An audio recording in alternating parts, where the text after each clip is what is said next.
Liberia President George Weah has announced that he would run for a second term, rejecting mounting criticism that he is out of touch with the population facing steep price rises and food shortages.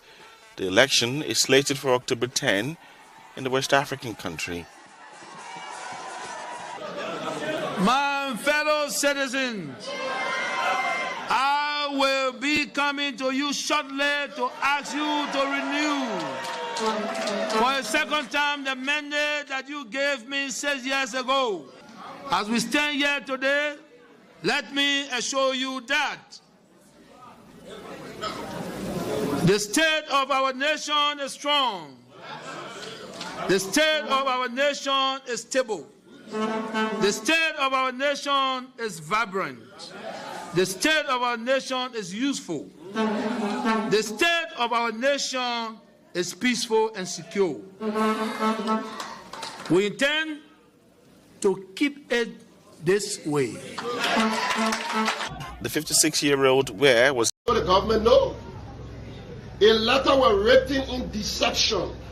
You did not even include the caption of your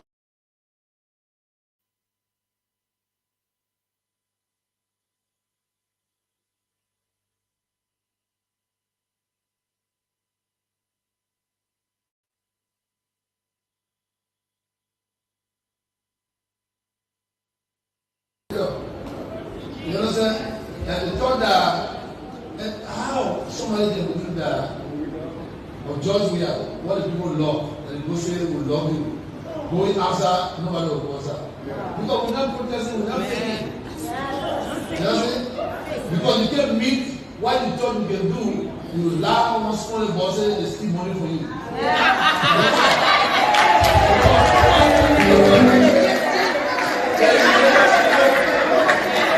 The religious people in the country, you can see that they are really praying. They're doing very well. They're doing very well. They're doing very well. They are continuing to pray.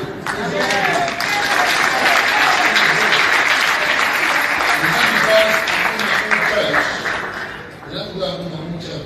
They are continuing to pray. All of the people here, they are all passing by. They don't have reverence, they don't have the quality, they don't have leadership. Talk about. Because these are people, they're not successful. And I want it angry. You understand? It's not the most. Today, if I'm not here, trust me, you will see me the same way. Everything that you do for me, you will still have it. The way that I'm with them, before we came here, look at our lives. You want to blackmail you, anybody that don't want to vote for us will not be blackmailed. Anybody that will ask me for money because they're going to declare for my party, I'd rather get money to speak to them on the table now, they're going on air, you are going to somebody want to kill somebody. Yes, but you forget to know that those that you killed already, the people that maybe they're going to be it's not about so you cannot go and say somebody want to assassinate you. Who are you? As far as go here, because nobody wants to work for you. You manipulate people every day. Are you valuable? The National Coming Day, like we said to you, emphasize is about reconciliation. We want to reconcile all of our differences, all of the disenchantment whatsoever. That no man is infallible. Now speak less about an institution with people with diverse backgrounds. Come to say to you, extend our DPS as leader of this populous people institution. First time we took over, we extended our apologies to all of you. We say we are sorry. In our local, we say no man. Let us pass over.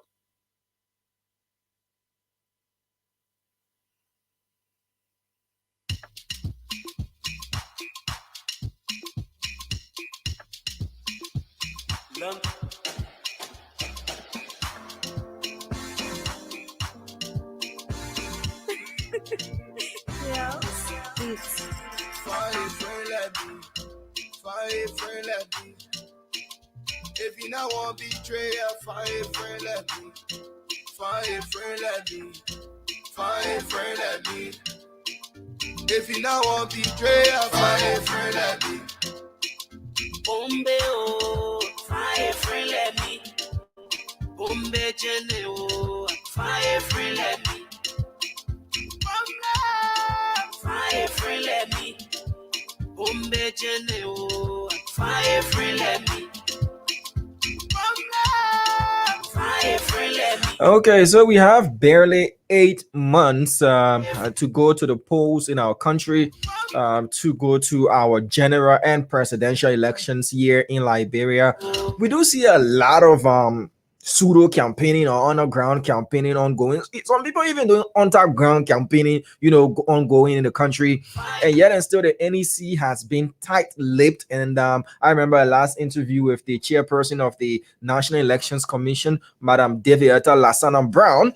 She said they were reviewing, their policies to come out. They don't really have a definite policy when it comes to pre-campaigning activities and all of that. It was going on a revision, and but they were pleading with political parties and individuals who will be seeking public office, to stay away from pre-campaigning activities and respect the guideline the NEC has issued that campaign starts 1 month to the actual election date. So people should refrain from, involving themselves or engaging themselves in campaign activities, whether it's underground or whether it's underground.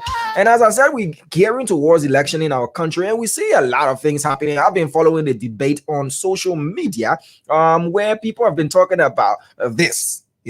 This is District Number 6 Representative Samuel Enders, and this is Bong County District Number 2 Representative James Cole. You see Mr. Cole there carrying a water bucket on his head, and this is Grand Cape Mount County Senator Vonnie Sherman, with the pastors there putting their hands on his head and praying for him during a recent visit to Grand Cape Mount County. You see the senator there is being prayed for, being anointed, being any evil spirit about him not getting re-elected come 23 October 10th. Casting out any spirit that will hinder you from being re-elected. I say outside, And we saw a similar thing with T5. We saw a similar thing with T5 when his head was anointed with oil. I know what happened to that anointing, but you know the story. I don't need to tell you the story. The data on social media is whether or not these are authentic things these public servants are doing. There are others who are backing Representative Enders, that this is his regular venture. He's always there, not just directing traffic, but he's always been a proactive leader in his district. And there are others who are saying, look, this thing is just all about political charade. It's all about the shenanigans, trying to show that they're there for the people. And once you give them those 6 or 9 years, they disappear. You can't find it. You can see that dust. Yeah, if you're a follower of cartoons, the road runner, right? Meep, meep, boom, one of the dust you can see. Yeah, whether these are authentic show of support. How many times, aside these isolated incidents that we've seen or occurrences that we've seen, how many times do you find a lawmaker, if not taking the opposite lane, stopping and saying, look, I have authority. Let me help to regulate traffic, other than the next thing you see, pop, take the opposite lane and say, we've got the privilege to do so by virtue of our positions that we occupy. But now, this is just the tip of the iceberg.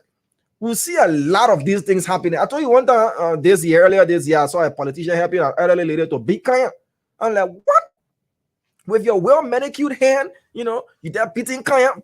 Yeah, so Omar was like, oh yeah, I remember the time boy, I mean to beat my Kaya, so I will vote for him. We're seeing a lot of these things popping up. We see bowling tournaments, we see who owns the land tournament, we see strongman competition. People are engaging their constituents in so many ways. But whether these are, genuine show of humility, or is just to be in the headlines, that is a question for you to answer. The debate is raging on social media. Yeah, Reverend Enders, directing traffic. You see Mr. Colette with the water bucket on his head. You see Vanny Sherman there being prayed for. And election year, we see a lot of things as well in this country. Well, folks, it's a terrific Tuesday here in Liberia, the sweet land of liberty. Trending issues happening in the country, but we've selected a few to share with you on the show this afternoon. So good afternoon to you wherever it is you're watching us from, whether you're in Liberia, out of Liberia. I love to say it's a pleasure being here. My name is Diamond Slanger, and you're welcome to another edition of Trending Issues on Punch TV Live. So let's go through a list quickly of those trending issues that we've jotted down to share with you this afternoon. So a magnitude 6.4 earthquake, has hit Turkey. Yeah, people say Turkey. They say call our country Turkey. Turkey and Syria, with ripple effects being felt in Egypt, in other countries surrounding Turkey and Syria. And this is just 2 weeks after another massive quake, hit Turkey, with over 45,000 people being declared dead, including the former Ghanaian football star Christian Atsu. And he's been returned. His corpse has been returned to Ghana, where a lot of positive things have been said about him. But we have Liberians in Turkey as well, and not just Liberians. We have students who have gone to that country, or some on bilateral scholarships, country to country. Okay, Turkey sends an invitation to the government of Liberia and says, look, we want students to come and study. They've applied. The government recommends that people go to study there. We also have others who have gone to Turkey on their own, but they are Liberians and they're there.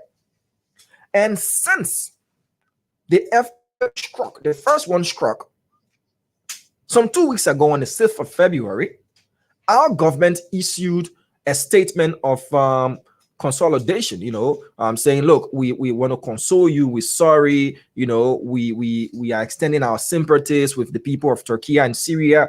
And that was virtually all that was done. And I've been following various government ministries and agencies responsible for these things. I'm looking at the website of the Ministry of Foreign Affairs now, and I will share the screen with you so that you can also see what I'm looking at currently. This is the website of the Ministry of Foreign Affairs, the official website of the Ministry of Foreign Affairs. Yep, you're seeing it there. Let me bring it on the screen. So there you have it. And there is absolutely nothing about the status of Liberians in Turkey, whether students or ordinary Liberians, to give us a sense of what is unfolding, to let us know that the government actually cares about its citizens that are in that part of the world that is currently going through such devastation. To say, look, we've come up and we've been able to speak to the Liberian community there in Turkey, and we can assure the public that they're okay, or to give us updates from our embassy that is responsible for that entire region, whether there have been casualties that are Liberians. Just the update. I'm not going to talk about whether there will be an evacuation done, for those who want to come to Liberia and wait until things can return to somewhat being normal there in Turkey before they return to their studies or whatever it is that they're doing there. But at least to be proactive and to give updates. This is the website of the Ministry of Foreign Affairs. There is nothing there. Absolutely nothing there. Nothing. Absolutely nothing. So, okay, yeah, we've been in contact with the Liberian community there. These are the number of casualties, which we're not praying for there to be any Liberian casualties, or everybody is safe and sound as per the reports we've gotten from our emissaries and our diplomats there in Turkey and the students there from the students' representation, that everybody is fine. There is nothing. It's just quiet. And this is the Facebook page of the Ministry of Education. I will share that with you as well. In these times, people are desperate to know what's happening. There are Liberians with relatives that want to know what's happening.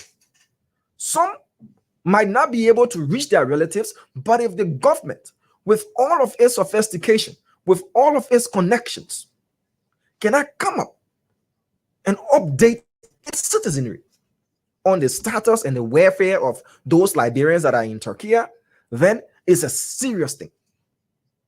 We do not always have to be, people who react. Sometimes we have to be proactive. Because now if the media starts to talk about this, then you see a press statement will be issued that, oh yeah, we're now trying to establish X, Y, and Z. These are your citizens. And any government will be, very concerned about the safety of its citizens, both in and out of its borders. So to the Ministry of Foreign Affairs and to the government of Liberia, you guys need to update us on what's the status of Liberians there in Turkey, especially Liberian students. The Ministry of Education, you should be concerned about that, because we are encouraging people to go out, acquire knowledge, and come back to have a meaningful impact in our country. So you should be updating us on the welfare status of Liberians, especially Liberian students there in Turkey as well. Okay. All right, so yesterday it was reported as well, another trending issue on yesterday was reported that a 56-year-old man by the name of William Ireland, was found dead in a motel. And as Liberians as we are. So this is the picture of the motel, Jomoti Village. That's the name of the motel and guest house located there in the Painesville area, Painesville, Joburg.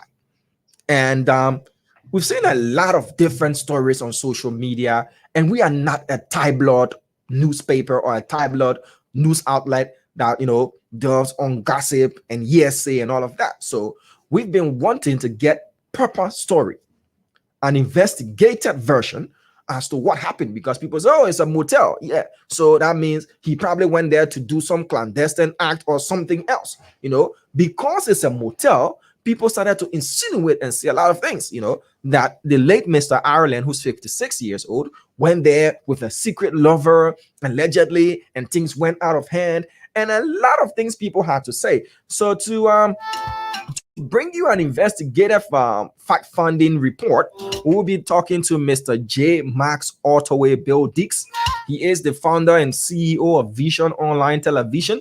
He did go there when the incident occurred and carried out investigation, and he will be sharing with us his investigative findings as well as to what actually happened there at the Jomoti Village or the Jomoti Motel there in Painesville, Joburg. All right, so we'll also be talking about this issue of running away.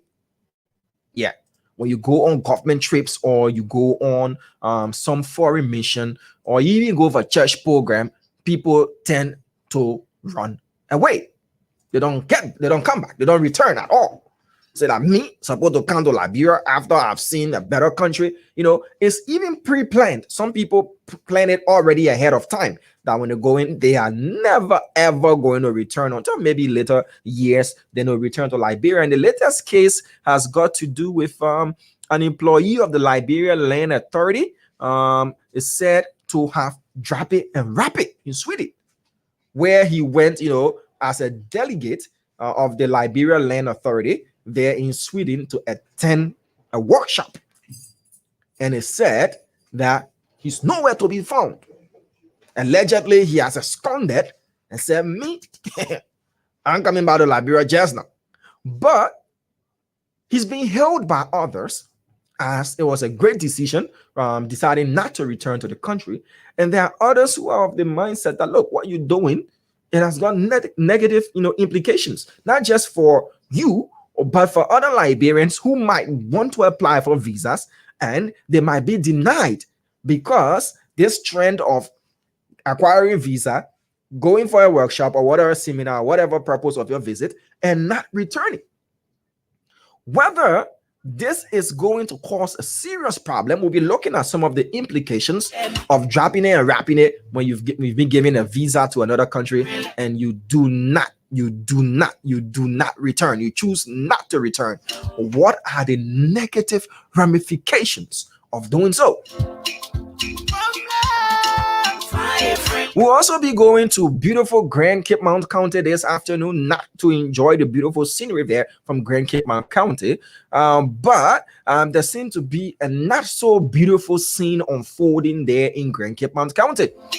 This is the second day of workers of a particular construction company that have been on strike for the second day, and they've blocked the road, the stage a standoff. We'll be going to Grand Cape Mount County to speak to our Grand Cape Mount County contributor, Jenkins Vani Mubandi, and will be telling us exactly what is unfolding there in Grand Cape Mount County.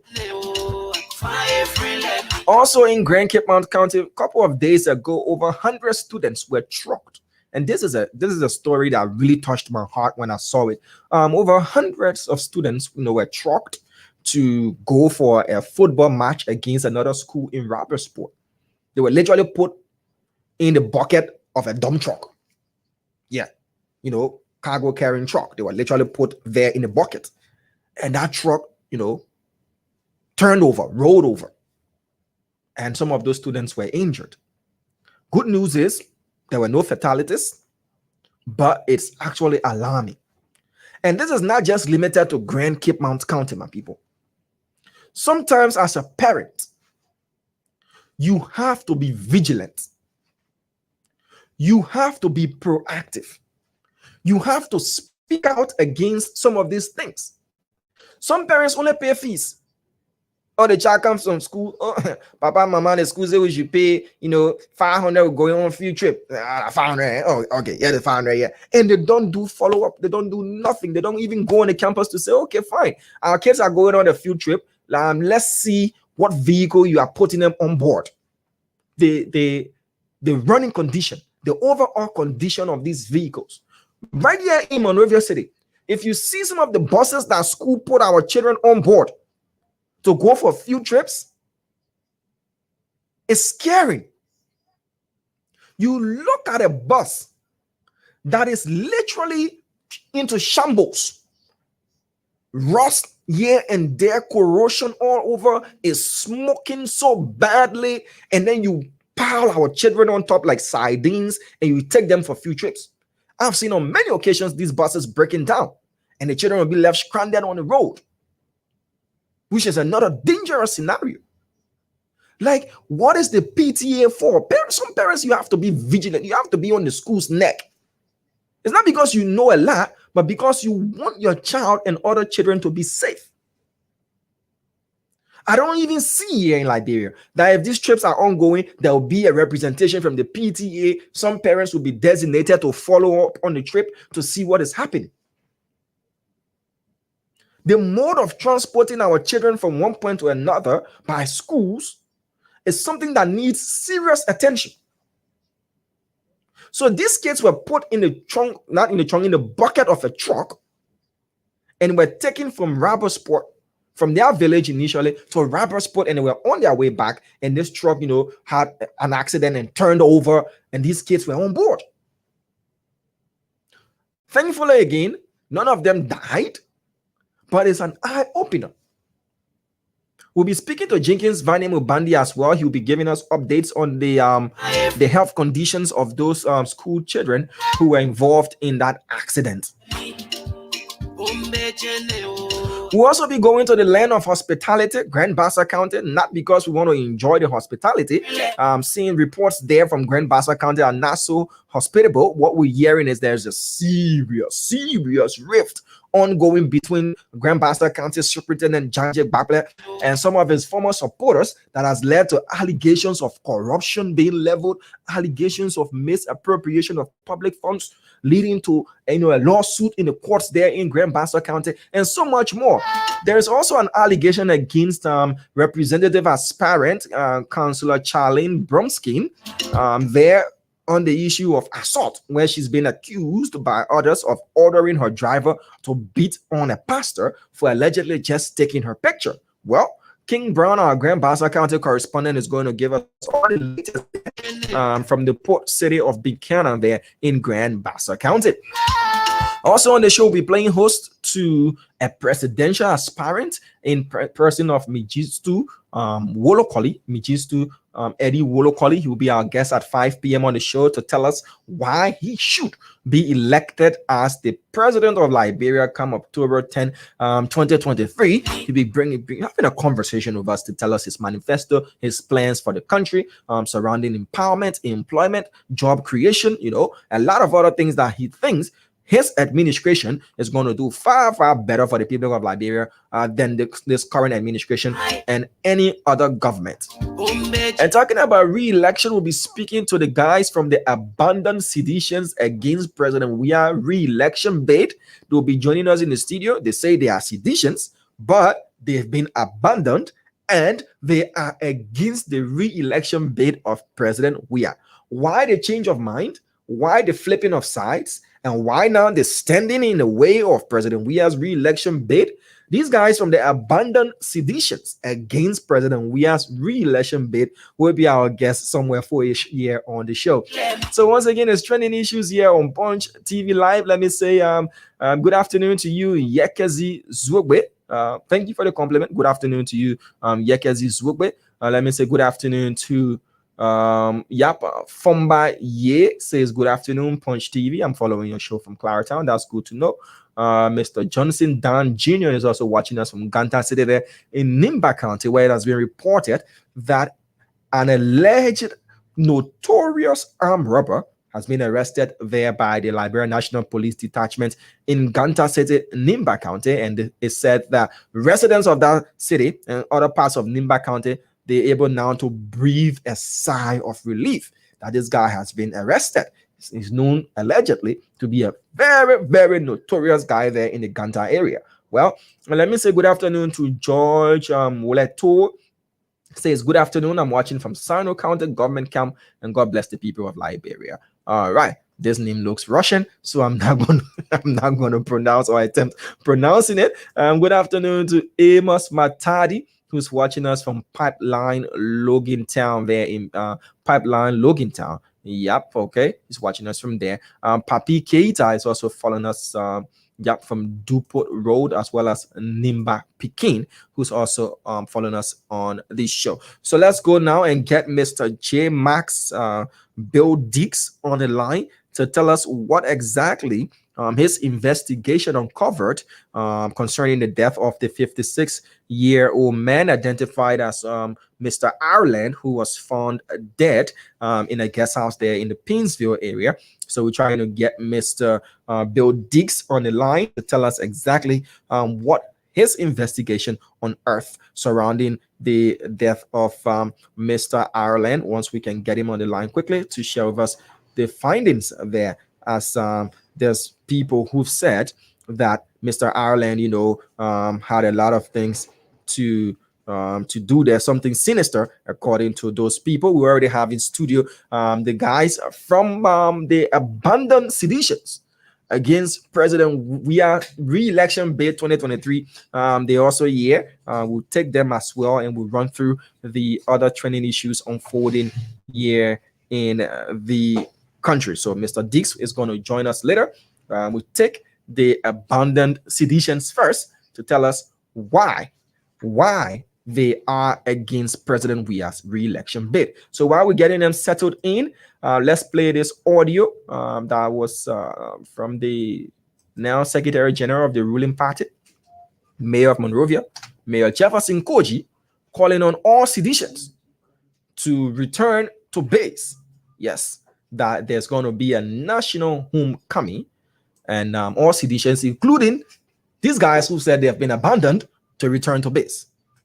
To announce to the people that they are going to be, we want to encourage all of our partisans. Very soon we'll come to you to tell you a program about voter registration for you to actualize this revolution. Calling on you to begin, go and register. Take ownership of registration. Move towards it. We come to you and issue. There's going to be a national homecoming. The homecoming is to all of our partisans who may not be certified and who may not be happy the way things have been going over the period of time. We have come to say to you, there will be a national homecoming at our respective headquarters. The National Homecoming here fletch and trash out old wounds to foment and cement relationship. What lies ahead of us is bigger than our differences. Now is the time that we as a people and as a partisan hold hands together, and so we can trash our differences and maintain and secure what lies ahead of us. I've come to let you know that will be the National Homecoming Day. Chairman will come here and announce the exact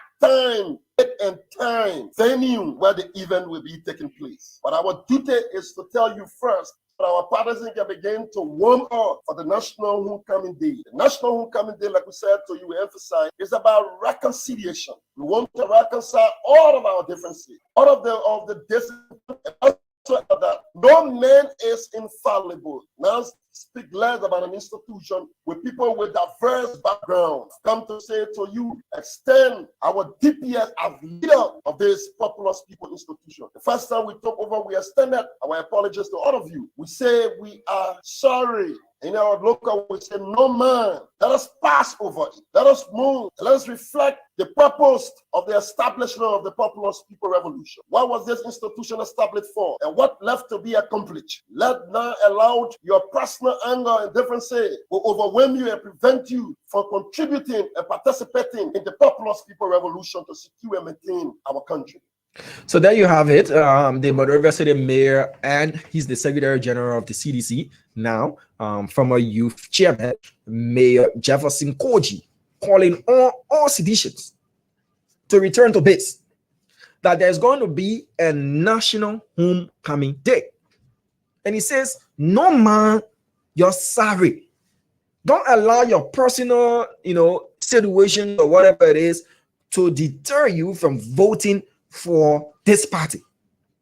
People can have issues and differences. What much more a party that has got people from diverse backgrounds, and hence, citizens should return to base. So let me add to the screen now the guys from the abandoned citizens. I have Mr. Fode Yen, he is the secretary, and I have Mr. Daniel G. Cardio, who is the public relations officer of this group. Good afternoon, guys. All right. Good afternoon, my dear friend and brother. It is a pleasure to be in the Cruising studio. Let me appreciate you for the great opportunity for the listening audience. My name is Daniel G. Cardio. I'm the public relations officer for the Abandoned Citizen to reject President We Are 2023. Mr. Fode. Thank you, my brother Daniel Damon. We've been having this debate since my name. Yeah, it's been a while. Yeah, it has been. Let me first appreciate you for the new area. Okay. Now, normally we also have see you also on radio when you are at Spoon. So let me congratulate you for the invite. Thank you. And I'm honored. Really, to be honest with you, we have decided, our group, we have decided just to absolutely avoid the radio, Facebook, and whatsoever. But because of the relationship we've established during the years between you and myself, when you placed that call to me on that fateful day, and I give you my word, I said, Damon, I will be there. So I'm here. And I can see you in the flesh as well. Now, let's talk about this. Why the establishment of such a group? I knew you to be an ardent supporter of President Weah throughout the years. So why the establishment of such an institution? Thank you, Damon. Like I said, I'm honored, I'm jollified, I'm certified for the invite. The decision to go against or to vote against President Weah, I think it should be something surprising. Any logical person who wants to see the benefit of your country and the people of your country, when you vote or elect a leader and that that you anticipate see if you do not see it. And as a rational and patriotic citizen, you always take a back and see reason that there's a need this time around. We draw a space to space and look at our leader face and tell him the hard truth. So this is why today we are here. There are a lot of issues that led us being abandoned. Somebody should not just interpret the word abandoned based on the Queen's language or the Queen's definition when one is being left out of a show in terms of participating in something, and then they leave behind in our local term. They leave behind. Don't just understand our abandonment in our term. And what term is your abandonment? But our abandonment is it should be understood to the people that there are things that our president, our political party promise our people, and those things we are not seeing them actually being realized, or we are not even seeing them in the full swing of realization. So because of that, we've decided in our own mind that we need to call our government attention. We need to call our president attention. We made a promise or promises to our people, and those promises, we are not seeing them. They say when the Christmas will be good, you will definitely know from the eve. So because of the lack of those implemented promises, what are some of those promises? If you can pinpoint a few that your group has seen and said, look, if the Christmas will be good, we can know from the eve of these promises not being fulfilled. Damo, our president, my president, and the president of the Republic of Liberia, and the standard bearer of our political party. And let me just, before I go to your question, let me just provide this clarity. We as abandoned seditions still remain a sedition. Okay, so you guys are still seditions. We are sedition. But you are not just going to vote for your standard bearer. For the standard bearer. If anyone, are you not hurting his efforts then to be president? Are you not hurting your party? If the party can come up with another standard bearer and then come up with a new manifesto, that is framework to present to the Liberian people, I think we can reconcile with this. Let me just hold you there and get to Mr. Cardio. You the PR, looking at what Mr. Yen has said, that the party should present a different standard bearer to President Weah, who has been endorsed and his standard bearership was even ratified a couple of days ago. Is that something that is realizable, something that is doable, that you guys are demanding? Thank you again. I think it's a pleasure again to be here. You see, actually, when we tell people this, they can shock them. Yeah, it's shocking to me. We supported our own since 2005. Some of us are in a struggle. We supported President Weah because we believe that there will be a serious transformation. We were optimistic that President Weah can take a greater number of poverty-stricken masses from urgent poverty to more appreciated livelihood. That is the reason why we supported President Weah fully. But to our ultimate surprise, my dear brother, just imagine from 2005 up to now, we were still optimistic. We were not seeking our personal aggrandizement. We are looking at President Weah for the transformation because we saw ourselves in President Weah. He lived in a swamp community. We know what it is. This is the reason why we pledge every other thing. We pledge our allegiance to the CDC. But today, we are not seeing it. Those things that President Weah told us, for which we were championing the cause to support him. Let's look at the issue of corruption. President Weah told us the mandate we gave him is the mandate to end corruption. But today corruption is at its zenith. We are surprised. We cannot believe it. Those who are corrupt today, our own government is sealing them up. Our own government is dancing with them continuously. You expect for some of us to be happy? The struggle for which we agitated for continuously, the struggle for which we go against Madam Sally for. We said Madam Sally is not prioritizing the priorities of the Liberian people. So for that reason, we will reject her, we will go against her. We have our own who will look in our direction, who will look at some of the things to fight against it. But look at the institution of government today. The corrupt parties are in numbers. What is the outcome of it? We are not seeing it. Look at the issue of water in Suwa right here. Look at leeches. What happened there a few days ago? Where is the action? How many percent today is to the judiciary based on corrupt practices? How many percent have been persecuted today because of corruption?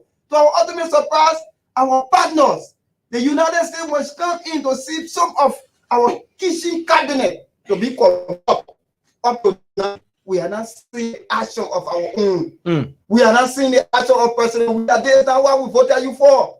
The resources we get in the country, if we manage it perfectly, my brother, 90 to 70% of the Liberians will now go to bed with hunger. The resources will be distributed adequately. But the corrupt practices, if our president cannot put his head and feet down to fight some of the things, that's the reason why we say, President, we will reject you. We want you to come back to the drawing board. The social contract theory will sign with you. You need to understand the social contract theory will sign with you. It is not because we want that job. It is not because we are seeking our personal that is the argument coming from those who are detractors of your movement.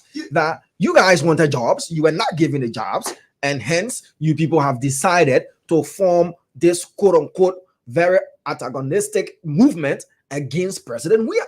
You know, at times, if people impregnate the mind with such a belief to really take it out of their mind, it can be difficult. So at times we let them to live in that kind of way of understanding the way in which they're understanding the things.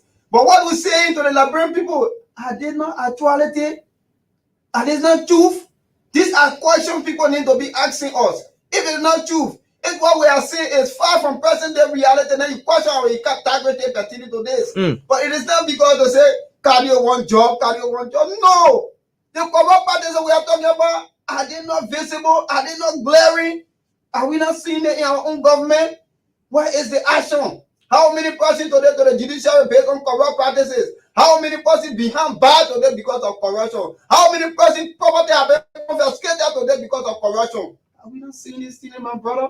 Let me just come in there, Mr. Cardio. I know you're passionate about this particular conversation. But another question is, how entrenched and what's the numerical strength of this movement? Are you just a bunch of guys, 3, 4, 5 friends who, making the loudest of all of the conversations? Or you guys have gone to the basis, the grassroots, and you have a lot of support base, and this organization is a very large one. Which is which? Damon, yes, sir. To be honest with you, take a tour, take your camera, move around. Move in the 17th district of Montserrat County. Are you just based in Montserrat? I'm coming. Move in the 17th district of Montserrat County. Because of lack of logistics and finances, we are not being opportune to visit some of the counties. But we have visited Grand Kidman County, we have visited Bapulu County, we have visited Bomi County, we have visited Bon County. 4 counties. So you've completed Western Liberia in its entirety and just 1 county in Central Liberia. Thank you. Okay, go ahead. So because of we don't want somebody to just have that mindset. The guys they are being bought or controlled by one politician itself. Are you? So sometimes I'm taking our struggle, go out there, see my own motorbike, bro. When we moving, the 3 of us, the chairman, the secretary, and the PRO, we get on the back, we move. We go to Cape Mount, we spend 2-3 days, we mobilize there. We got close to 20 to 30 men in Cape Mount. The leadership, they're there, and they also mobilizing people. Go to Bombing, go to Bapolu, go to Bon. Montserrat County, 17 executive members, we have them. 17 coordinators, they are also mobilizing. We started struggle since August of last year. We've been on more than 7 radio stations, including your phone radio station. Call Yagazi. Yagazi know about this. I talk on your phone to the Vibe telephone. Go to other stations. We flagged this issue. We've been around. We got our numbers. If 2 men or 3 men need already, if you know number, they just sit there. When the decision time reach, we'll go and make our decision. There is this other theory that the best way to get the leader's attention is to rise up against them. And this is a strategy being employed by the leadership of the abandoned seditions to be given preference, to be given the audience, so as again to be given better jobs, Mr. Yen and Mr. Cardier. If you are provided a job now, would you reject that job as well? Let me tell you something. Go ahead, sir. Since we started the struggle, we are receiving numerous of calls From government officials, top level government of officials, course, or just of course, we are receiving numerous of calls. What were those calls all about? Just to reconcile, to drop arm. But have we dropped arm? The president is, flagging the same issue. Yeah, of course. But we told them we are interested in a call. But what need to be done? Some of those issues that we're flagging, we tell the people that it's not good. Please try to work on some. If we see that you are working on it, reducing, holding people on corruption, today NTA has gone very raw. It's totally down. So I just say it's now a new NTA boss, the director. Monserrato Transport. Yeah. Isn't that the same consolidating government's effort? He's the government. But we appreciate him. He's doing what he can for his county and the people of Liberia at large. We appreciate him. That's why in the CDC now, Sir Joseph remain one of the president anywhere. All of the debate I have with the CDC or with the government, I defend Sir Joseph. I'm very clear. If today I'm going against the CDC totally, I'll take Sir Joseph from there. Okay, let me hold you there a bit, Mr. Yen. Go to Mr. Cardier. Mr. Cardier, if you look at now, we have approximately 8 months to elections, and one of your demands, which is seemingly impossible, to take President Weah off the ticket totally, which is seemingly impossible. He's been the standard bearer of the party on 2 occasions. The third, which Winston Todman was, he's the face of the CDC and the current president of the Republic of Liberia. If this is not met, are there other conditions that the CDC can reach that will appeal to people to drop this particular movement and then go back to being, loving seditions for President Weah's re-election? The only condition we have actually those plots laying out for them to work on it. One, corruption. That is the reason. Because if people see it actually impossible to take President Weah out of the ticket, there's a reason why we choose to reject him. Because we believe, baby, if we channel instead of President Weah leave the ticket, there will be a certain group of people that will not believe in that. They will not agree with it. So because of that, we must do all we can in order to reject him at a better price. Here's the reason why we're mobilizing people and we have the stream. We're telling our people the message is resonating continuously. Our people, President Weah, those things that he told us when he was in the struggle. Let me just hold you there a bit, Mr. Cardier. I know you're getting into it. I have Jenkins Vani Mubandi from Grand Cape Mount County. Good afternoon to you, Jenkins. How are you, sir? Yeah, good afternoon. Pleasure. Yes, sir. What's happening in Grand Cape Mount? There's reports that a group of workers from SSF have staged a roadblock, and this is the second day running. What is happening, Mr. Mubandi? Yeah, you are aware that the SSF is a road company, company that is constructing roads all over Liberia, and they were the one that won the contract between for the first phase of the Rabasport to Mantina Road project. So, according to the workers, they've been working for the past 4 months without pay, and recently the work have come to a standstill. So the workers are protesting against the company to pay them for the past 4 months that they have been working. So yesterday they placed a roadblock on the road that we should call hamper for community dwellers making way to go to the nation capital to get their goods and services. Made it very difficult for them. This morning again they continue with sin, but due to the intervention of the city mayor of Rabasport and the county superintendent for physical affairs, Honorable Pani A. Sharif, they have called on them to remove the roadblock and then promise to meet with them this evening with some authority from the company so that their issues can be addressed. Now, these are aggrieved workers. Did they state to you reporters what level of engagements they've been engaged with the company that led to their actions? Oh yes. What happened is that according to them, they have been, even during the time they were working, they usually usually engage them on their pay. And these are people that some of them are now stationed in Cape Town. These are people that left their respective families and they came here to work. According to them, most of them are spoke with. According to them, the Ramadan is fast approaching. They need to send money back to their family, and since they left their family, to even go for visitation is something difficult for them. And it seems that the company is not paying attention to their crash. So this is what prompted what is happening. And you know, right now, work are now ongoing. Like I told you earlier, that the work have come to a standstill, and so this is what fast track their action to place roadblock in order to get the attention of the company and that of our national government. What publicly have the companies said, or they've remained, quiet and mute and using authorities of the county to negotiate with these workers? Are they? And that's the issue that even the local media in Cape Town have not understood, because if you get to the workers on ground, the site engineers, they will tell you that we're not clocked with the authority to speak to the press, and we're not getting nothing. So it have been promised by the physical affairs superintendent. He will come in and with some authority of SSF. We hope to get words from them, and even public works. They're not speaking about this. They don't have office in county to go to for information, and getting to the minister herself is difficult for all the local media in Cape Town, and all of that. The communication department of the public works is not speaking to this. They're not responding to what is happening in the county, or speaking to the media so that we can get the side of what is happening. So in this word, usually we're not quoting them, or because they're not saying nothing to us. What level of disruption did this action by these aggrieved employees cause to normal activities there in Robertsport City, sir? Usually, in the morning hours, you find citizens going, taxi driver leaving, and going. That not too long, I was in the parking, and the guys are saying the protest action disrupted their activities, and they need to make reports.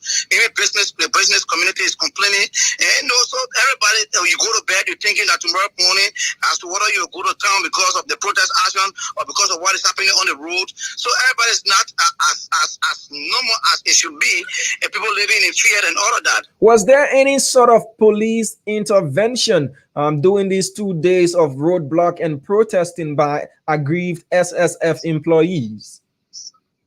Diamond, you are aware, and you and myself have been in this news thing for long, and you've been listening to some of the reports coming from Cape Town. The police force here is not one of the heavy one, and they was there. Their presence was there, but they were like observer.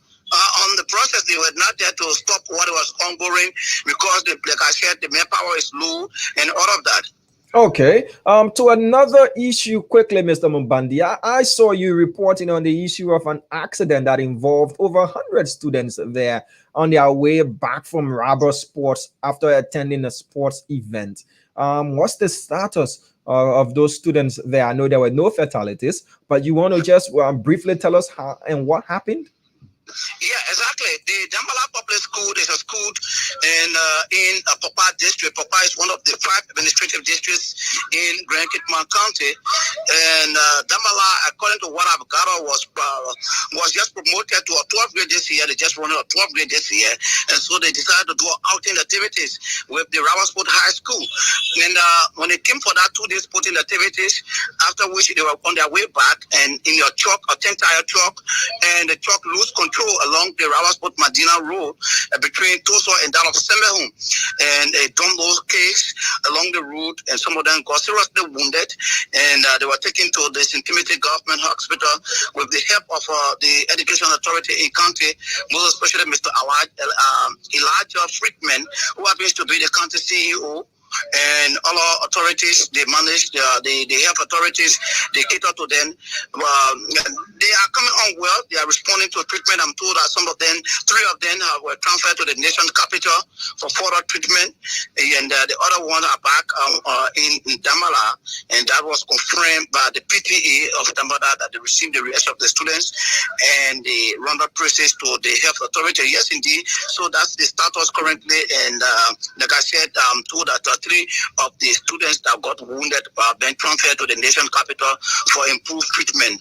How routine is it in Grand Cape Mount County that students will be placed in a bucket of cargo trucks, to go for field trips? Is it a normal thing that you see happening there in Cape Mount County?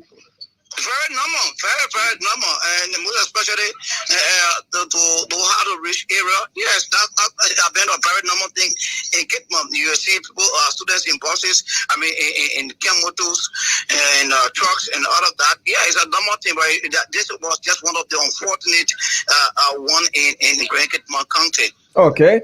Quickly before I let go of you, Mr. Mumbandi, Senator Sherman here on this picture seen being prayed for by some pastors. When did this happen? That occurred in Golakoden district when Senator Sherman was touring Grand Cape Mount County, and I'm laughing because that sparked some debate in county. What debate? The men, people can pray for the men again. Pastors can pray for people. Yes, and that's it. But his critics are saying, when was the last time he came to Cape Mount for worship? Why is it that this time around? But honestly, that happened in one of his tours in Grand Cape Mount County, where the district embraced the senator, and he was just telling them some of the good things that he has done in and what he intends to do and his intentions of re-contesting the senatorial post. Okay. Y'all get call right now? As usual, LSC is off and on right now as we speak. My man, we're doing load shedding. We're doing load shedding. Anyway, thank you again for updating us there from Grand Cape Mount County. It's good that those kids are all safe, even those that are going there for medical treatment. So back to my guys from the abandoned seditions to reject President Weah re-election bid. They're in the studio here. Mr. Fode Kakwe Yen is here with us, as well as Mr. Daniel G. Cardio is also here with us as well. Well, so guys, we were in the conversation before we had to go to Grand Cape Mount County quickly. You guys were talking about what can be done for your movement to accept President Weah remaining as standard bearer of the CDC. Yeah, like I just started saying, like I just started telling the people, the best thing, I think they should work on some of those issues that we're flagging, especially corruption. You cannot tell me yesterday we agitated, we fought, we campaigned against corruption, and today, while we are seated in the driving seat, corruption is all around. For me, I always do, most of the platform I've been on, I always said, if you check in the 15 counties, corruption is almost, it has 10 bedroom houses in each of the counties. So corruption is living large and free. Large and free. Absolutely. Is youth empowerment and the provision of jobs also a part of those reasons you are aggrieved and feel abandoned? The reason we will not stretch on youth empowerment or you talk about creating jobs. Yeah, the atmosphere for there to be job creation. There is the argument that there's no investors coming in. No matter what happens, the government will defend herself in that aspect. They will say we are provided, even when I want job, we are provided job. That's part the president promised 1 million job, which of 20,000 were created in the public sector. We of course we know in the public sector 20,000 or 30,000 plus. Yeah, it's not even close to half a million. But they can also come out to justify that yeah, we are provided job. Government will not do everything. But although they are not in the capacity to bring investors or to bring companies to at least to create a publicity, the private sector for people to get employed. But how be it, when it comes to the job creation, like I said, they will be in a capacity to defend it. But the one that is vividly seen that they want, you can't dodge it. It's no way you can dodge it. Every part of the government sector you go to, you experience corruption. You can't dodge this. For those who defend the CDC administration, will say the president, through his instrumentality and his pressure, the LACC has been, given prosecutorial powers. And the president, to his credit, under his regime, when the passport saga happened, there was a writ of arrest that was issued. And he has taken stands and steps against the fight Rate of in arrest. corruption in Liberia. Who were arrested? It's left with the law enforcement to do their job. But Who if you those who defending the president can say he has not sat supinely with his hands, folded, and he hasn't done anything. But the LWSC, there was investigation instituted into alleged financial malpractices, and the managing director Dwana Kamara was cleared of all of those charges. So how come? I want to understand something. Mhm. You know, Damo, we have to be careful Mm. when we are defending. Mhm. The president, when this saga situation occurred, the very ministry, the very individual that signature was affixed on the passport that issue that came up, the president has designated that individual to be the investigator. Mm. That is a minister. You ask a man to investigate himself. Mhm. Is that the act of fighting corruption? Is that what you're telling me? So you're saying there a serious conflict of interest was right there. Let me honest that once ever had an issue, a financial issue, and then the CEO come right in the studio here while the two of here, you controlling it, you the manager, you controlling the studio here, and the management come and tell you, my man, investigate the case. After the two of us right here, something happened right here. Then they come again and say you should investigate. What if that's our internal mechanism? Yeah, to you, Mr. Cardio. Okay, you stretch the issue of the job creation. Let me come there first before I come to the issue of the passport saga. Mr. Cardio, this is your camera, so you can the microphone is going to pick up your audio. Yeah. You see, honestly, we talk about job creation. You see, these are things we voted our government. You promised 1,000 or 1 million jobs to the Liberian people in your 20 or 6 years. If somebody or people from the government will come and defend that they provided these jobs, the question that will be asking, where are these jobs? Where are they were provided? Where they provided these jobs? Because even if you look at government cannot even consume that 200,000 person, about 75,000 person on government wage bill. Mm-hmm. If you talk about the private sector, how many jobs were created in the private sector? So let's assuming not admitting that the government created 150,000 jobs, where is the 1 million jobs that they promised the Liberian people? These are things that will flag in. So if people will come and argue, say we are pushing our personal advertisement, I do believe they are daydreaming. Okay. You talk about the issue of the passport saga. Get there. Mm-hmm. When our brother Andrew Wapo was accused for the passport saga, Andrew went to court. He was exonerated. The first thing government said they have no charges against him. To our ultimate surprise, when the United States flagged the issue on Andrew Wapo, they re-indicted their brother. Today, where is their brother? He is whining and dining. Nothing. All because the American put their mouth in there. There's the reason why they call for re-indictment. Is that a serious issue that you are fighting?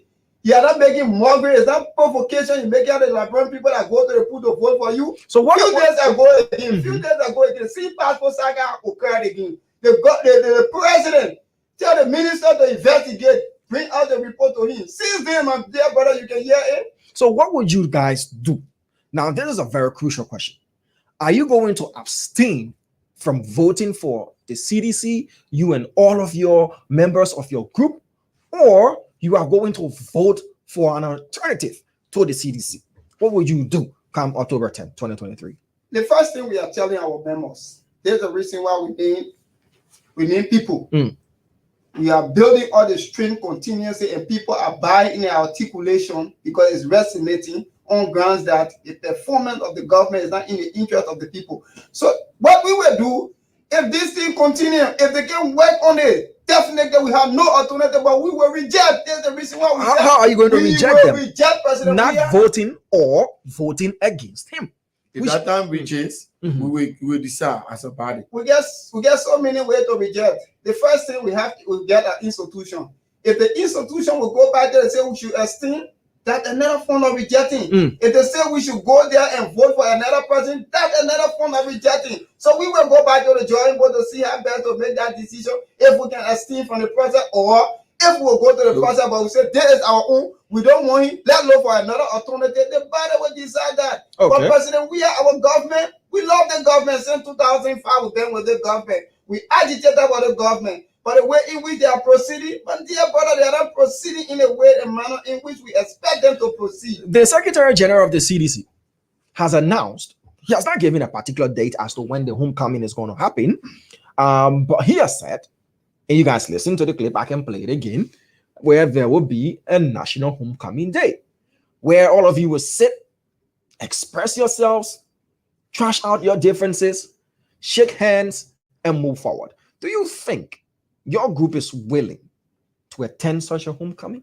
They said you can refuse the call, but you can refuse what's in the call. Are you guys going to attend? Provided the call part, when the call comes, even today we go.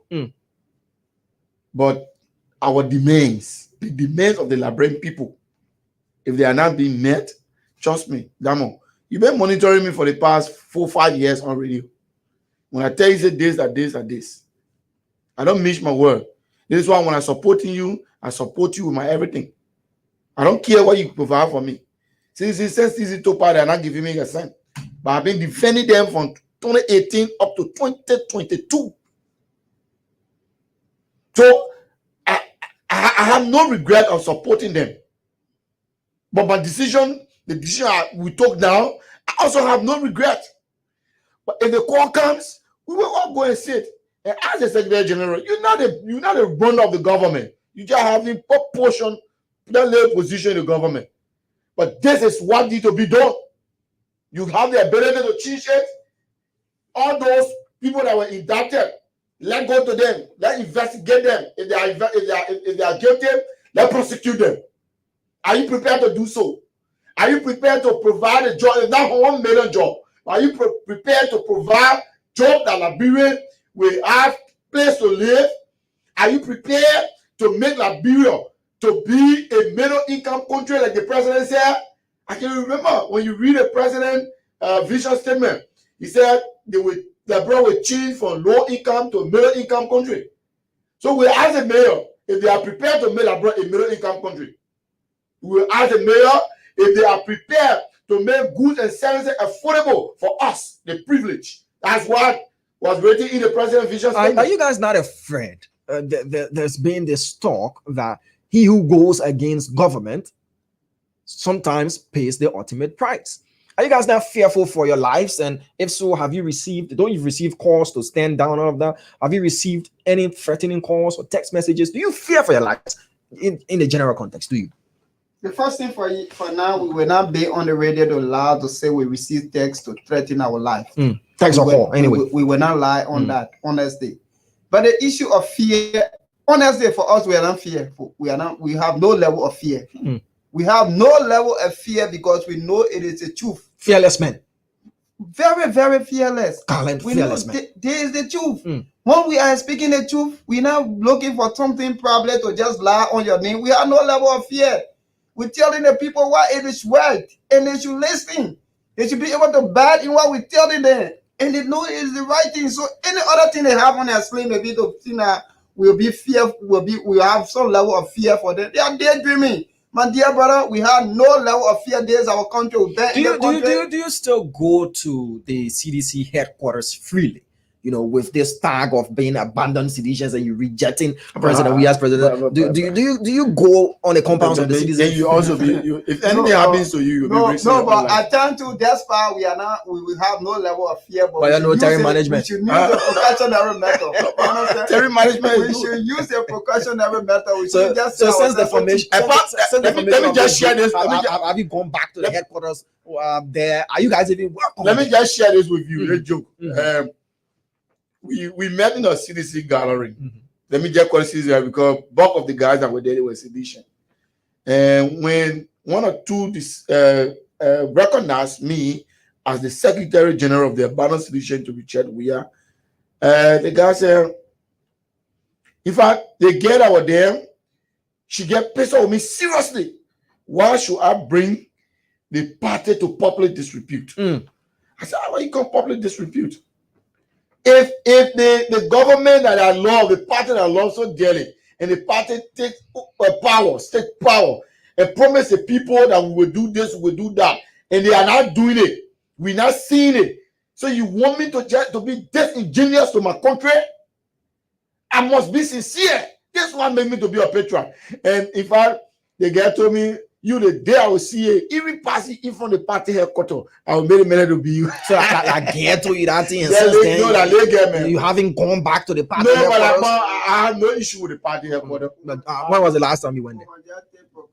I have no issue to go to the I parliament. agree, you have no issues. But when was the last time since the formation of abandoned seditions to reject President Weah 2023? From the day, have you gone there to the from party the day we pinned down where that the day. Today we are considered as an abandoned sedition to reject Weah. Trust us. Damon, we have not been around, even around the previous of the party headquarters. Why? No, You still seditions, aren't you? Yeah, we still sedition, but the party still carrying President Weah that we intend to reject. They still carrying as the standard bearer, as the standard bearer.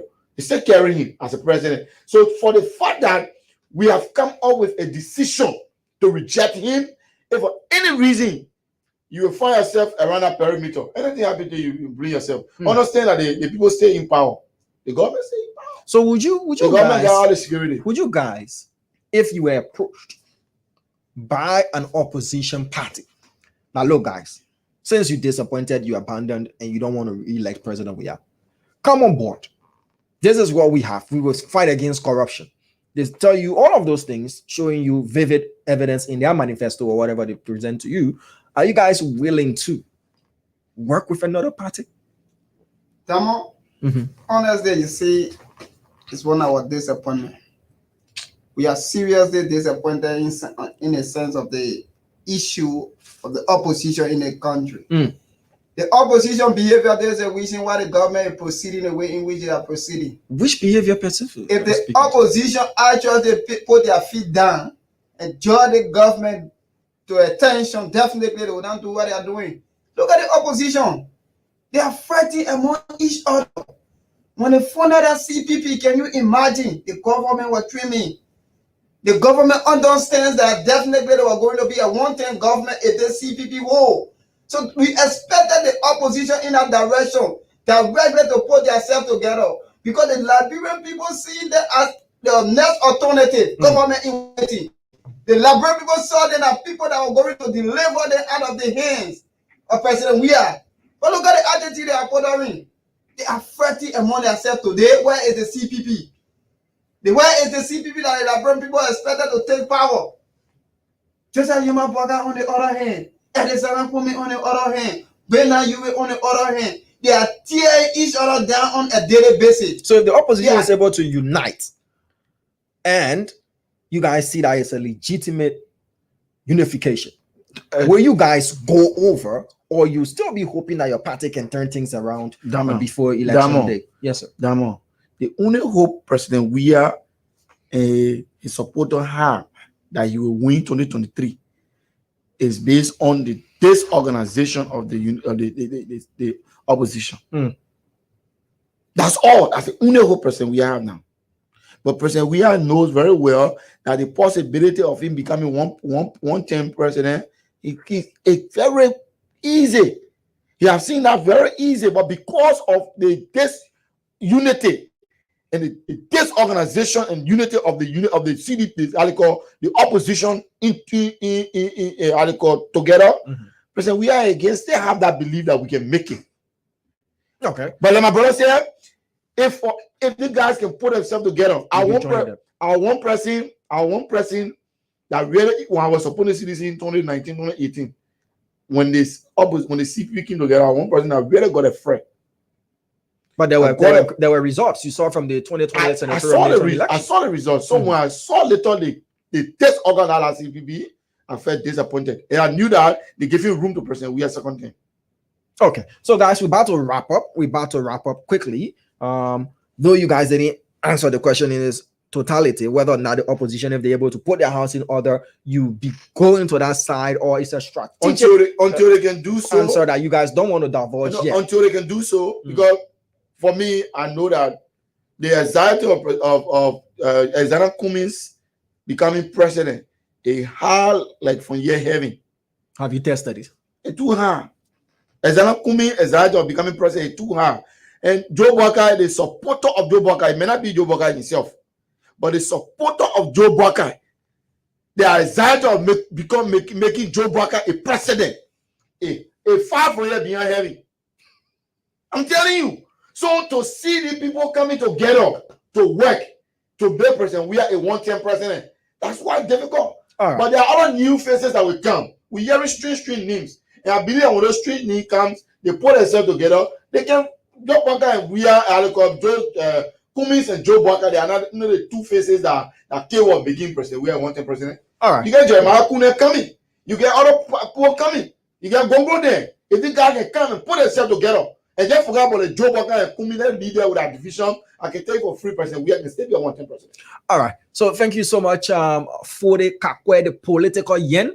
Yes, and Daniel E. Cadio, who is the public relations officer for the group, the Abandoned Seditions, to reject President We Are 2023. I love to say thank you. We still have this conversation going up until election. We'll be calling on you guys whenever you have the time, you can avail yourselves to us. But just my parting question. When you go to the homecoming, for which you'll say you were 10, though since the formation and announcement of this group 2022 of August, you guys have now ventured near or around the party quarter. When you passing on the Tomen Boulevard, you reaching us, we say you can use Orosa to pass or I ain't gonna say. Man, I know my party. Why are you afraid of? Huh? Why are you afraid of? You have free citizens to move around. There is freedom of association and movement. So you're now at ATS? We just want to. I mean, I know my passion. Okay. All right, guys. So will you guys attend the homecoming then? If the homecoming will be in the day, at the party headquarters, in the day we will go. But any time for it to just be like 4 to 5, because we know we never catch up against it. All right, guys. Thank you again for it, thank you again, Mr. Cadio. So, guys, we appreciate. Yeah, these guys are from the group, the Abandoned Seditions, to reject President We Are 2023. I've had here Mr. Fode Kakwe Political Yen. He is the secretary of the group, and Mr. Daniel G. Cadio, who is the public relations officer. They've said their group is not any kind of play one kind of group. No, they're plenty. And a lot of Liberians, Seditions as well, are sharing the same, disappointments that they do share. All right, so we go to Grand Bassa County quickly before we take Mr. That's Mengistu Eddie Wolokoli, who's our next guest on the show. We go to Grand Bassa County quickly, not to swallow Bassa Doma, no, not to go for small fish, no, but to know what's happening there in Grand Bassa County. There's been a reported rift between County Superintendent Janje Bakwe and some of his former supporters, as well as an allegation of assault against representative aspirant Councillor Charlene Bromskin. All right, let's get King Brown on the line from Grand Bassa County quickly, and then we'll go for a short break to usher in our second guest of the day, Mr. Mengistu Eddie Wolokoli, who is a presidential aspirant. Come October 10, 2023, he's going to be telling the Liberian people why he is the alternative to replace President Weah and why you should vote for him. So let's see if we can get King Brown on the line quickly to bring us up to speed with the latest there from Grand Bassa County once we can connect with him. And our second guest, will be making himself pretty comfortable for us to go to the second segment of this show. This is Trending Issues on Punch TV Live. My name is Diamond Slanger, and we're trying to get in contact with our Grand Bassa County correspondent. So as I said, our second guest is Mr. Mengistu Eddie Wolokoli, who's vying to be president of the Republic of Liberia. So folks, we take this very short break here on Trending Issues, and when we get back, we'll usher in our second guest for the day, and we'll move on with the show. So we'll be back right after this. Have a party. Hush. As I speak to you, George Weah does not have a coalition. So hush. As I speak to you, he licking Prince Johnson's shoes and sending his lieutenants to me. So hush. As it stands right now, George Weah, as he is, does not know his political future. So hush. Because what we know, remember, I was your minister for information. when $16 billion came about. I ain't talk yet, so hush. 25 million. I ain't talk yet, so hush. The death of the auditors. I ain't talk yet, so hush. The 30 million stimulus. I ain't talk yet, so hush. If they send you here to challenge me, I will not even see you say, look at my glasses. Because when I open up, they will have to run for cover. I'm using no glasses. Read my eyes. What I know and how I know it, you don't know 10%. And the next time you try it on this platform, you will know how the 6 auditors die.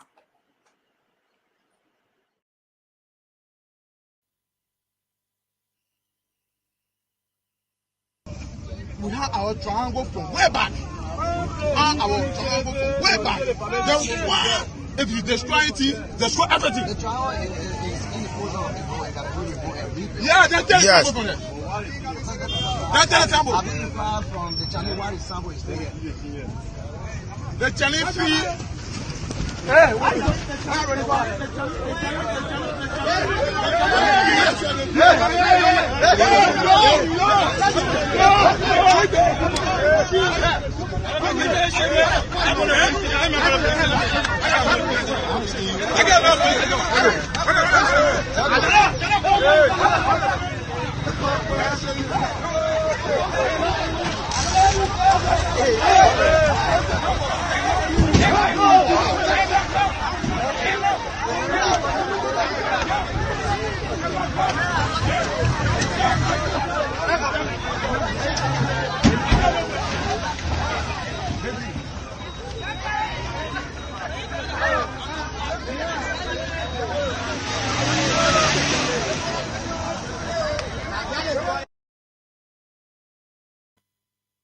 All right, folks, welcome back. This is Trending Issues here on Punch TV Live, and we have our second guest for today. And as we winding down to the October 10, 2023 presidential and general elections in Liberia, you know, a lot of Liberians are throwing their hats into the race, not just to be representatives and senators, but as well as becoming the #1 elected person in the country. That's the highest office in the country, president of the Republic of Liberia. We'll see a lot of independent candidates, you know, emerging. We'll see a lot of political parties, standard bearers emerging. We'll see a lot of alliances, coalitions, and the rest, or, you know, in push towards one direction, that is to get themselves elected. So Mr. Mengistu, right? If I got the pronunciation right, he'll pronounce it himself the right way. Mengistu. Okay, Mengistu. Eddie Wolokoli is a careered U.S. Army soldier. He served retired. You know, he served in the U.S. military. He's retired for over 20 years. He also has a master's degree in international relations from the Liberty University and a bachelor's degree in political science from the St. Martin University, with focus on international diplomacy and conflict resolution.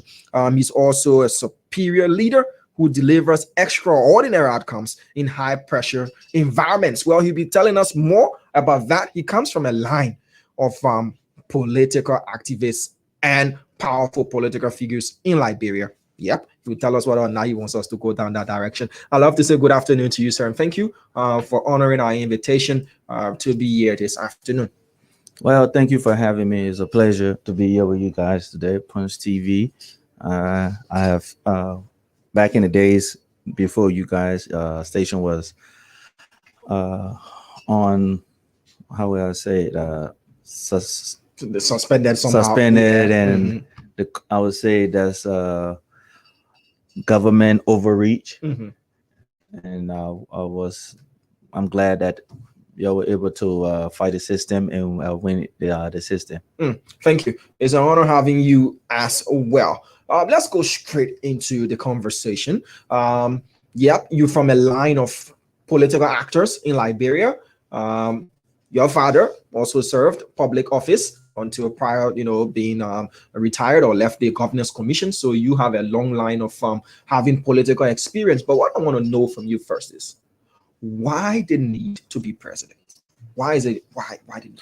The need, I would, yes, it's a need, Mhm. because the reason why I want to be president is because of the future generation. Mm. The suffering and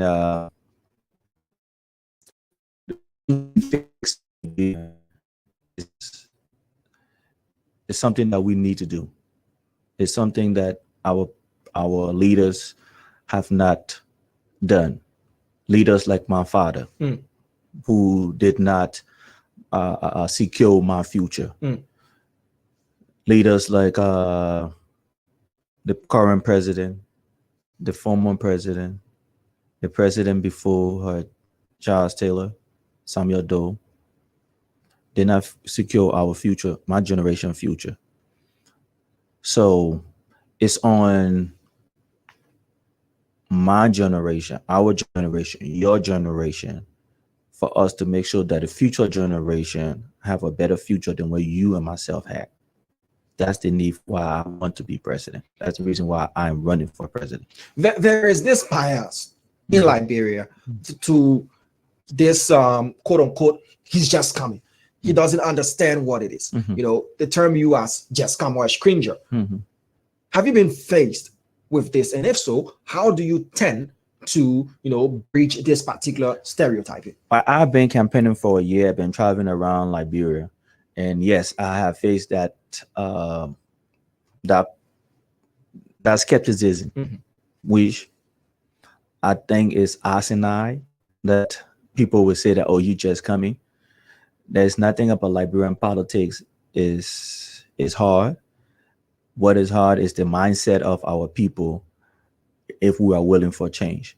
I think in Liberia, we want change, but we don't want to work for the change. We want everything given to us, not working for it.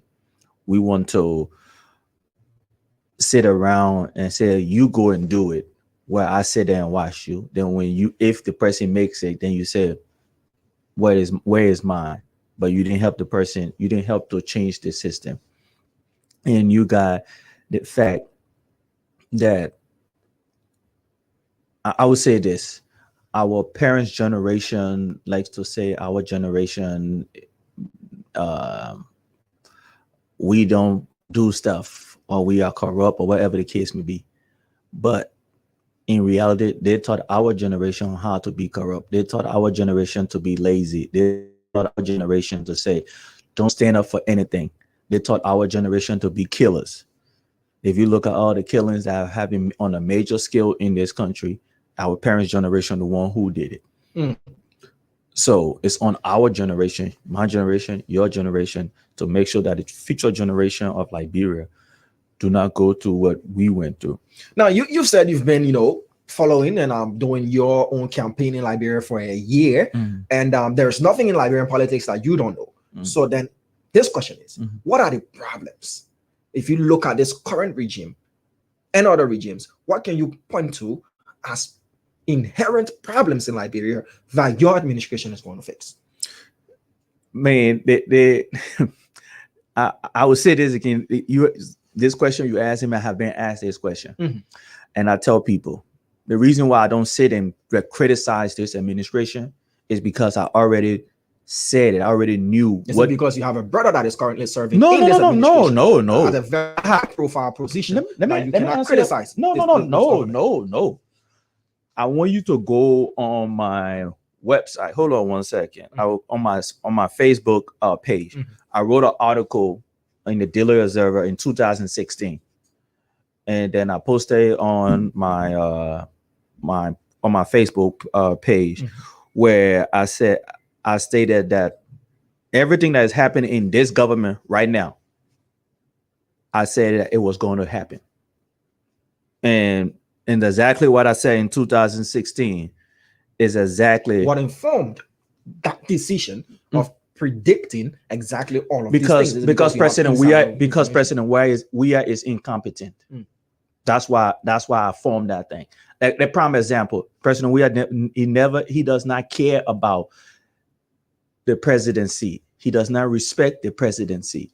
President Weah is incompetent. The people around him are incompetent. They are only there to do what is in their best interest. Including your brother, the deputy finance minister. Yes. Yes. There's nothing I'm saying that my brother don't know. I have said it to him. There's nothing I'm saying. You can. I have been around on many radio stations. Everything I'm saying to you. I even tell you my own dad. My dad voted on the Firestone deal from 2005 2007. That when he was representing this. He was representing and he voted for that. Tawun Gonglo was the labor minister or the solicitor general. Yeah. That they all signed that bill. All voted on that deal. My dad, Dr. Tukpa Nan Tupete, Joe Mason, Communal Wise, all those big guys that are in the government right now. When Samuel Doe killed President William R. Turber, they all joined his government, quote unquote, to do stuff. When they were talking about the Turber government, about saying that he was now a Democratic, but when somebody went in there and killed, they decided to join somebody and kill that did a killing to come into power, and said they didn't know that he was going to be the bad person that he was. How smart or how stupid do you think that somebody killed to get in power, that they're not going to kill to stay in power? The Charles Taylor and every one of them were all part of the Samuel Doe administration, the PRC. Yeah. You see what I'm saying? So these guys for the past 42 years have led us down this way. So what are those inherent problems, Mr. Wolokoli, that you have identified being an insider of Liberian politics that needs to be changed and your government is going to change? The one thing I would say is that we need competent people. We need the old people to get out of the way. Being old means you incompetent? No. In the sense of those who are currently those who are currently in the government, have served in the government. I'm not saying, oh, don't say nothing. Be advisors. But when it comes to making laws, when it comes to making decisions in the country, those people like Tawun Gonglo, what's his name, Vice President Boyka, President Weah, people like that, they should not be anywhere in the decision making of the country. They should be advisors, but they should not be the one making the decision. Right now, if you look at the LPP party been around forever. What policy are they putting out to actually do something that is going to benefit the country? There's nothing. Then look at the Weah-led administration. I would tell people, the young people who have been supporting President Weah, there's one thing that the Liberian government can do right now that can employ most of the young people who are disadvantaged right now in Liberia. What is that? Sanitation workers. By the Liberian government building a landfill. Most of the landfill and stuff, like the most expensive landfill costs like $64,000. $64,000 that can build a landfill. Pass a law that every house and every business should have a subscription to get for trash pickups. Okay. Privatize that. You have companies say in Painesville, there's a company picking up in Painesville, in Bannersville, in this place. Each city have their own trash collection company. Let's go to economic policies. Yes, sir. Because that's where we headed to now, talking about job creations and all of that. Yes, sir. There has been this criticism against the Weah-led government that since its ascendancy, there has been no or little foreign investment in the country. How do you intend on targeting and remedying such a situation? Okay, under my administration, we are going to have the 21st open door policy, where under my administration, on the day one of my administration, I'm going to sign 2 executive orders. What are those executive orders? The first executive order, any Liberian shipping products into Liberia, air, land, or sea, custom tariffs free. If you're a non-Liberian, we reduce your custom tariffs to 4 to 7%. Second executive order, every agricultural equipment coming to the country will be custom tariffs free regardless of your citizenship. Just recently, the Weah-led government, the Weah and Taylor. Let me finish. Recently, the Weah Taylor-led government stole my idea. How did they get to steal your idea? I was the only person. They had 6 years. I have been advocating for this for about 3 to 4 years, and they never did it. Now election is coming, but guess what? It's going to fail because they have no plan for how that stuff is doing. That is the suspension of tariffs on agriculture imports. Yes, agriculture equipment. Mm-hmm. That's what my plan. All right. I have been advocating for that. They took that from you. Yes. They plagiarized the same that way. and I'll give you another one. Mm-hmm. The LP party. Okay. Oh, no, I'm giving the ANC and the CPP. Yeah. Was in the Kofi Wool stole another idea from me, Mm-hmm. which was I said that I will disband the Ministry of Information. Why would you want to disband the We don't need it. We'll get to that one. I'm Yeah. gonna give you another one that is still for me again. The LPP party for a year or 2 years. Taiwan Gonglo, Councillor Gonglo, ran around Liberia, said that he would stop corruption and he would sweep corruption out of the system. Out of the system with the broom. Yes. Mm-hmm. Right now, if you ask him, he will tell you, I have been for a year or two, I've been saying that we can never stop corruption. We can minimize it, we can deter people. And he changed his tone and said, oh, we can't stop corruption. After he'd been saying for a year that he would stop corruption. Yeah. So you saying your way to revitalize our economic system in this country is the two ones. So the next step. Yeah. 90 days to 120 days in my administration, I'm gonna send a bill to the Congress, to the legislators, where we'll call it the Consumer Tax Reduction Act bill, where we are going to reduce individual taxes by 8%. Local businesses would be 10 to 14%. International business would be between 15 to 20%. We'll also in that bill, we'll also make sure that unskilled workers will be paid by hourly, $2.5 to $6. Skills worker will be paid from between $7 to $9. And also that every time a Liberian anytime a person in Liberia buy products, you will pay 3 kind of taxes on it. 3 taxes would include the Liberian national tax, the county tax that you are buying the equipment, and the city tax that you are buying said equipment. Those are how we will do it. We'll also revisit our concession deals for the past 20 years. The Firestone deal will be revisited. Firestone will have to build a tire plant in Liberia, or they will have to leave Liberia. When you let me finish my talk. Hold on. Okay, let me finish. All right. Stella Meta. They will have to build a steel plant in Liberia, or they will have to leave. And then we will build more factories than churches in Liberia. Okay, we'll build more factories than churches. But let's go back to Firestone. Firestone in itself is a major contributor to our GDP in this country. Firestone pays a lot of taxes. Firestone, if not, is the single largest taxpayer in Liberia. I stand to be corrected. And you're saying if they don't play hardball with your administration by building a tire plant in this country, you are likely going to expel them. This has got a very large geopolitical implication because though they managed by the Americans, they're a Japanese firm. If you start expelling foreign companies from your country, what message does that send to other investors who want to come to your country? Oh, it was send a good thing to the investors. I'm saying that I'm not telling Firestone that the government wants to own your company. Of course. That's not what I'm telling Firestone. I'm telling Firestone I want you to build a tire plant. Building a tire plant in Firestone, in Liberia, will open a lot of Liberians to have jobs. Will open a lot of opportunities for Liberians. Firestone in 2007, I can't get the exact date, in Aiken, South Carolina. Firestone built a tire plant that's in a city in South Carolina.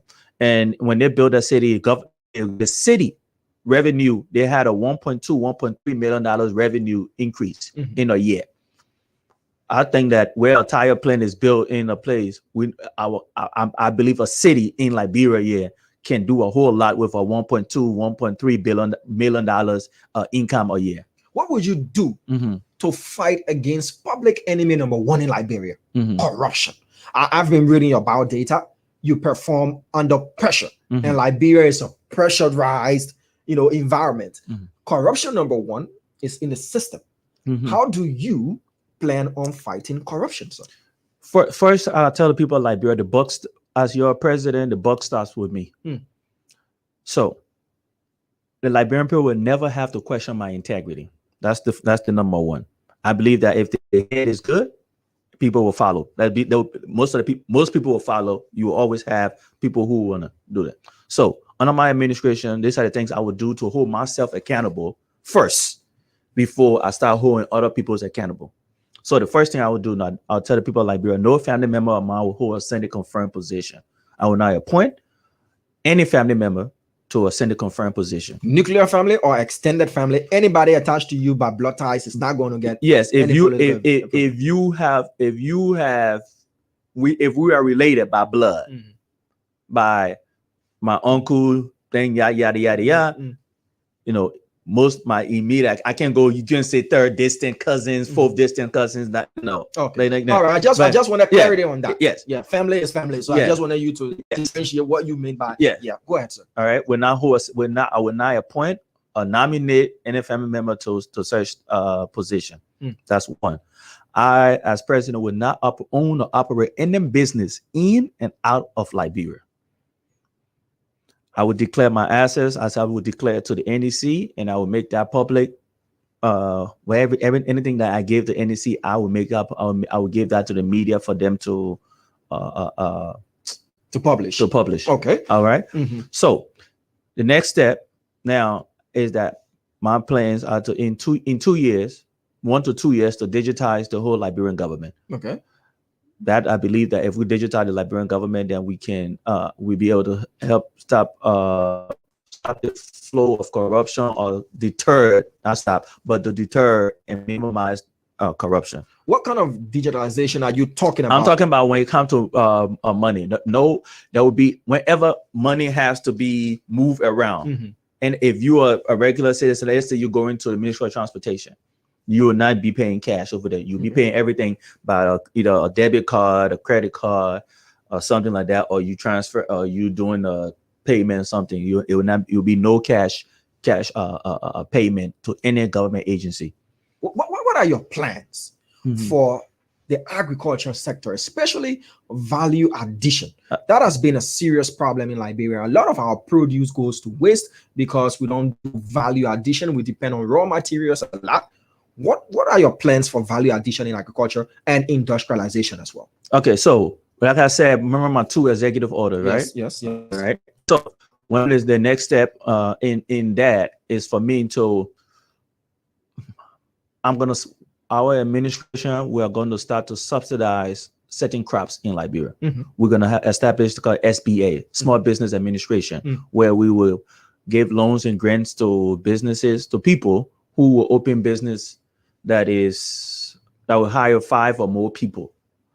With that, subsidizing our agriculture sector, we're going to make sure that for each public schools, that our farmers are providing food to those schools, that the school will be buying food from set farmers or from different farmers to improve, so that our children do not go to school hungry or be in school hungry. We are going to invest in our farmers. My goal is that by my term, if I'm successful to win 1 and 2 terms, which would be 10 years. 12. No, 10. Are you going to reduce the presidential tenure? Yes, I am. Okay.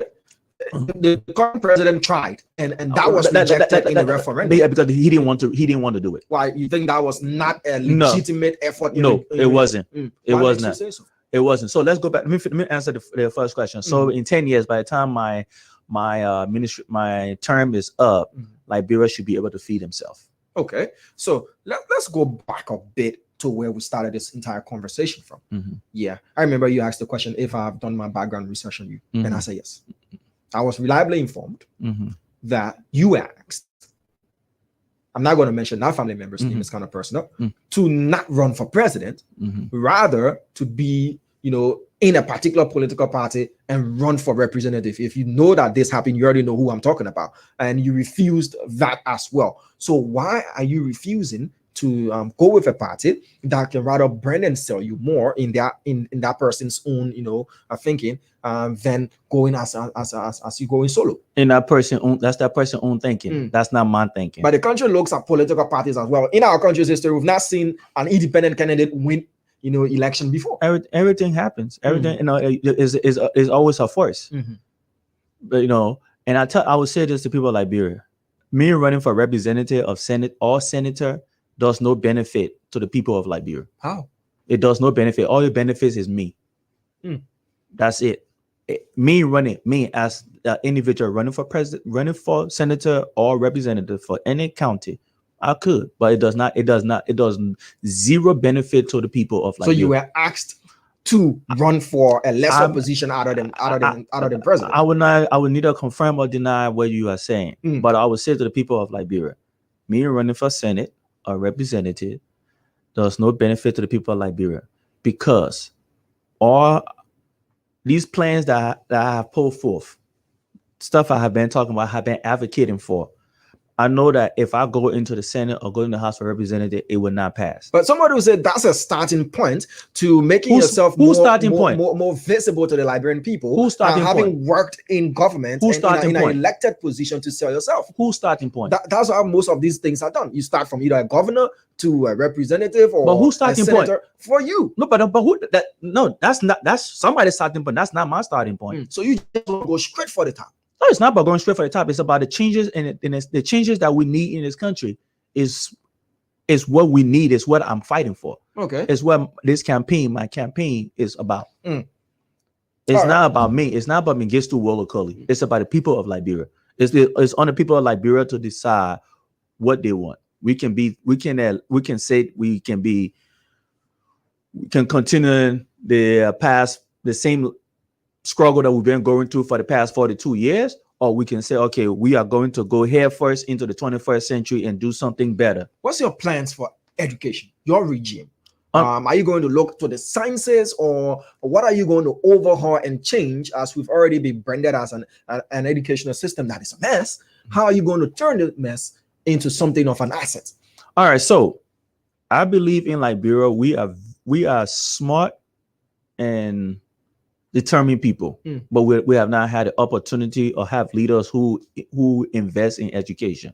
So under my administration, we plan to make kindergarten to 12th grade public school access free. And then from 9th grade to 12th grade, we'll have trade school, vocational school, tech schools in there. So whenever a young man or young woman graduate high school, they're graduating with some kind of certificate.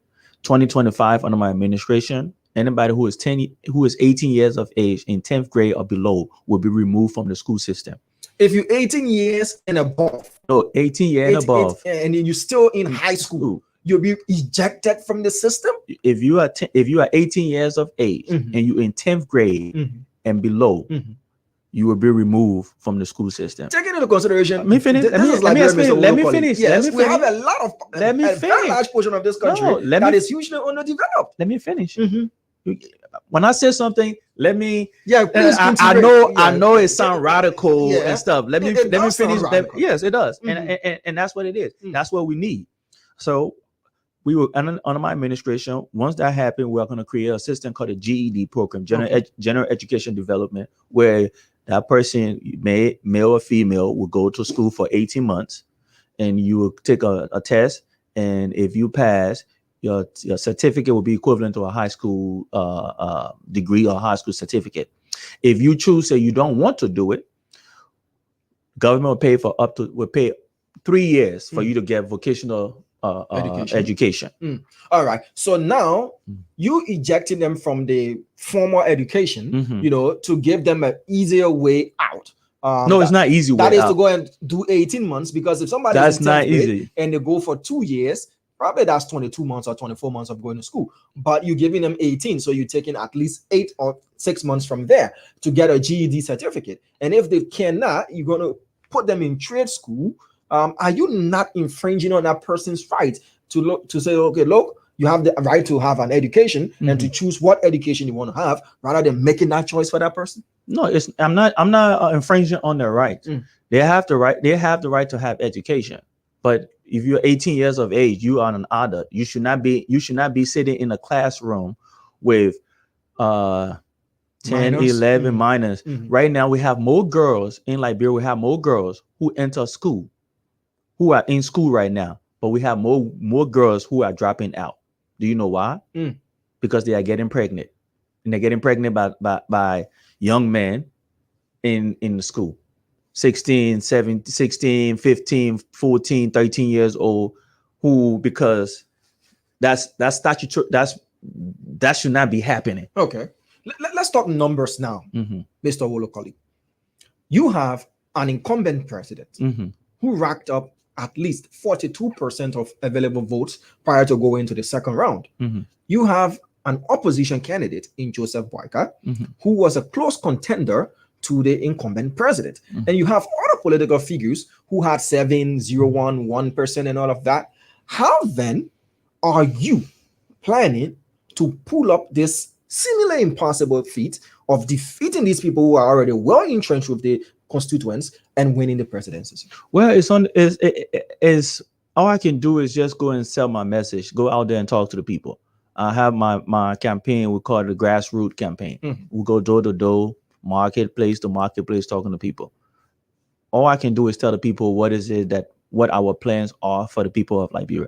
And it's on the people of Liberia to decide what they want or what they need. Your messages, are they resonating with these people that you're engaging in this grassroots campaign? I believe so. What kind of reception and feedbacks have you been getting? I have received great feedbacks, but is it enough? Time will tell. Okay. Now let's go back to this entire, starting from somewhere, as we call it in Liberia, and then you ascend to where it is, and you become, a public, renowned politician and all of that. You Liberian people say you just come, and it's difficult for Liberian people to accept that, especially for the highest office in the land. Now, if you were provided the opportunity to go along or on the ticket of a political party, I would not do it. Would you? I would not do it. Why wouldn't you? Because there's no political party that I have seen so far that I believe in the political philosophy or their values or the moral or the integrity that I can stick my integrity to. What about forming your own? From my own what? Political party. If I wanted to form a political party, I would have done it. So you're going as an independent candidate? Yes. Who would be your vice senator then? In due time, people will know. Have anybody gave that advice to Bear? Well, I just want to know what your thoughts are surrounding that. I mean, I would have my vice senator would be someone I think have impeccable reputation, someone who I believe I can rely on. I'll be looking for a vice president who I can call a partner. He or she, most likely, I would like a female as my vice president, and that we'll be able to do things as a tag team. Okay, let's go to gender-based issues in Liberia. Of quite a few years back, the president declared rape as a national emergency. We've had the surge in rape cases and all of those things, and we still do have a huge gender gap when it comes to the social economic balancing of our country. How do you intend on making the gender ministry under your presidency more proactive and more involved rather than what it is now?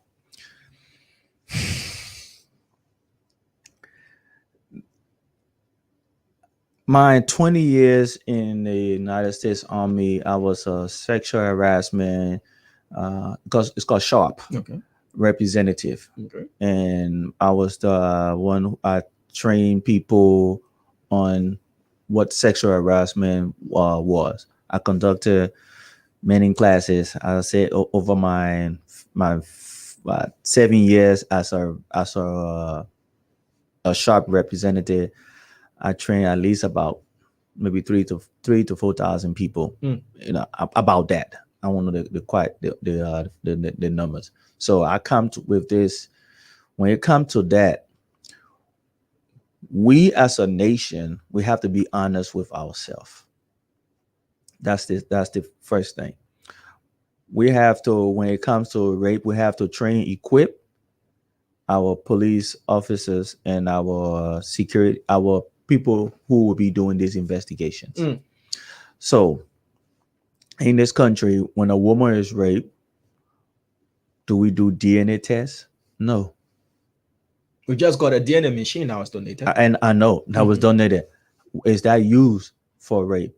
Is that used for a rape kit? When a woman is sexually assaulted, when she go to the hospital, our nurses and doctors trained to do a rape kit on them, that they will get evidence for DNA for the perpetrator who assaulted these women? I don't think so. We need to train our nurses, to train our doctors. We need to have specialized people who will be getting these things. When our young girl is molested by a uncle, a brother, a nephew, or whatever the case may be, people saying, "Oh, we will leave that to God." Just a few months ago, I was listening to the radio and I heard somebody from the Ministry of Education saying that teachers are loving to students. Those are not words that should be coming out of the mouths of a person from the Ministry of Education. A teacher do not love to a student. A teacher, you are in a position of authority. You are not supposed to have no sexual activities with your student. That's not love. That's exploiting. That's abuse of power. When a young lady is pregnant by a teacher, you had to flip. The parents will say, "Oh, we don't want to put no cases there because the man with one who will take care of this girl." It is not up to a parent or up to a family member to persecute somebody who raped or abused their power by having sex with a 13, 14, 15-year-old lady, and the person is 20-something, 30-something, 40-something. The judges should, the law should already persecute that person. They don't need the approval of a parent, because obviously that parents do not know what they are saying, so they don't have no rights in saying that the justice system should not persecute that person. If you do the change all of these narratives that you say, anybody implement these things. Anybody will enforce the law. Any teacher under my administration, any teacher that have a sexual relationship with a female and that person is underage, that teacher will be persecuted. Then if that person is pregnant, you will definitely be persecuted because that's statutory rape. Now, you earlier on stated it's time to change the rear guard, the old guard, and bring in new people with a new mentality, and that their mentalities to sync with yours. Now, there is a shortage of such. How are you going to do a shortage of what? Of people in terms of changing over? We're talking about political appointees at these various ministries. I disagree. There's not a shortage. How are you going to bring all these people? No, it's not a shortage. How are you going to do that? It is not a shortage. We're talking about a large number. No, it is not a shortage. That is what our old folks then like to tell us. Our generation. So where are you going to get them from to fill in these Liberians? We have Liberians. We have Liberians here, and we have Liberians overseas. That's what I want to know. How are you going to do it, sir? Our generation, your generation, my generation, we are more educated than our parents' generation. Our generation is more educated. Our generation have more education, are more educated than our parents' generation. So when you look at all the vision that all these guys, the old guards, are doing, everything that they are talking about is what would be suitable for the 1970s, the 1900s, and the 20th hundreds. So it's not a modernized way of doing things. Yeah, it is. Like I said, we have professional in our generation. We have more. If you were to do a survey right now, we have more doctors in our generation than our parents' generation did. We have more engineers in our generation than our parents' generation did. We have more plumbers in our generation than our parents did. Yeah, because there is a population increase. Then what it used to be from our parents. So don't say that we have more. Okay. Now I want to know from you, Mr. Wolokoli, how are you going to carry out such a change in changing the entirety of the old guard and bringing these people? Where are you going to get those professionals from? Is it going to apply to the open door policy as well in the 21st century? Yes, it's the thing, because I'll say this. For me, I never want to be the smartest person in the room. I always want people that I can learn from, but I would be the one to make the decision. Under my administration, I would have people that ran against me, people who may have cursed me out or whatever the case may be. I don't care. That's politics. If you know the job and you can do the job, I would bring you on board. You gave me your advice, and if I'm the one who have to make the decision, the buck stops with me. So I would bring people from all over, all walks of life, to be able for us to be able to build Liberia. It is not about Mengistu Wolokoli. It's about what country are we going to leave our children? That's what matters. How well traveled this grassroots campaign of yours has been across Liberia? Where have you reached, and where are those places? We have less than 8 months to October 10, and you need to at least get the entire country covered up with your message or your campaign team. Have you done any delegation, designation of people to different parts, or are you going to move to these parts of the country yourself? No, I have been going around the country. How many countries have you been to? I want to say maybe around 9 or 10, I think. Yeah. Mm-hmm. So have you been to the southeast? Yeah, I was in Nima last week, I believe. No, was it week before last? I think week before last. Okay. So I'm traveling around. I'm making my way down to talk to people, to speak to people, to give a the vision. That's what I'm doing. That's what campaigning is about. That's what campaigning is for. How are you financing this? You have any backers? Why would I tell you that? No, it's public information. If you are to send a report to the NEC, you have to tell them what finances are you getting for your campaign. That's NEC. And NEC will have to, if I go and request NEC that information, they'll have to give that information. Okay, but you're serving as you want to operate in a public office. Well, so go and ask NEC. How are you financing this, and how do you finance your campaign? Why would I do you tell have you that? foreign backers? Why would I tell you how much? Because now we're having revelations of Russians being involved in giving money here and there under the table and all these things. So we need to know all of these things. Why don't you do your job as a media person? Do a FOI. Yeah, Mr. Wolokoni. Why would I tell you Why that? can't you give the information freely? What are you withholding then? What have you asked? Who have you requested information? I'm requesting from you now. As you said earlier on, there's always a first time for everything. Okay, so yeah, so now it is. So no, I will not give you. I will not tell you how I'm financing my thing. That's my. Then it's becoming suspicious, isn't it? you talking about transparency and accountability, yes, and changing corruption and all these things, and then you withholding. If the information was something free and void of anything suspicious, why are you then withholding it? How are you? I'm not withholding. I'm just not telling you. That you it's not what I want to do. A man who just spoke about transparency, accountability. I'm telling you. Yeah, and now he's withholding information. I like your zazz. I like your zazz. So let's talk about media freedom. Okay. Since we're here now, right. you mentioned. You sure you want to have that conversation? Of course. Okay. We're open to any kind of conversation. Okay. Liberian people want to know why they should vote for you, and how are you going to protect the freedom of information and not to muzzle and arm twist the media and have a free media as well.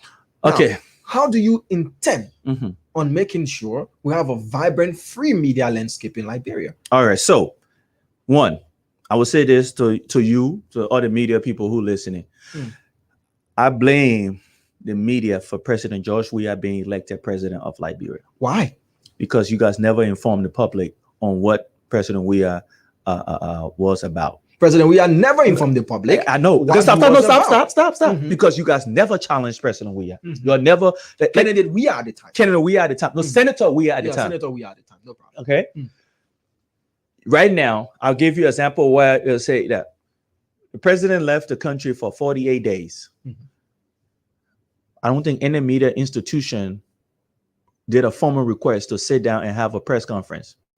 President Weah have been president. How many press conferences have President Weah conducted since he became president? That is totally in the purview of the president. No, it's not. No. There is no law, Mr. Wolokoni. There is no law that states you ask the media. The country You ask the media. You're supposed to hold speak truth to power and hold public officials to account for what is stuff we're doing.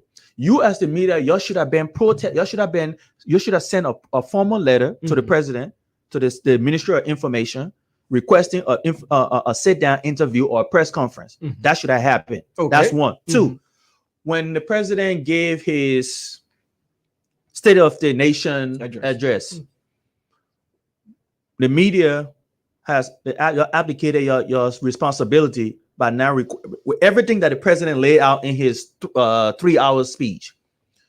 I haven't seen one minister from the entity that he talked about stuff to explain what he said. Your media should have been challenging the administration on explaining that to the people of Liberia. Okay. But everybody just let that go. When the president, our media, I will say this again. I know people like to say that I'm not media friendly. Our media in Liberia is tabloid media. So we run on gossip. Yes.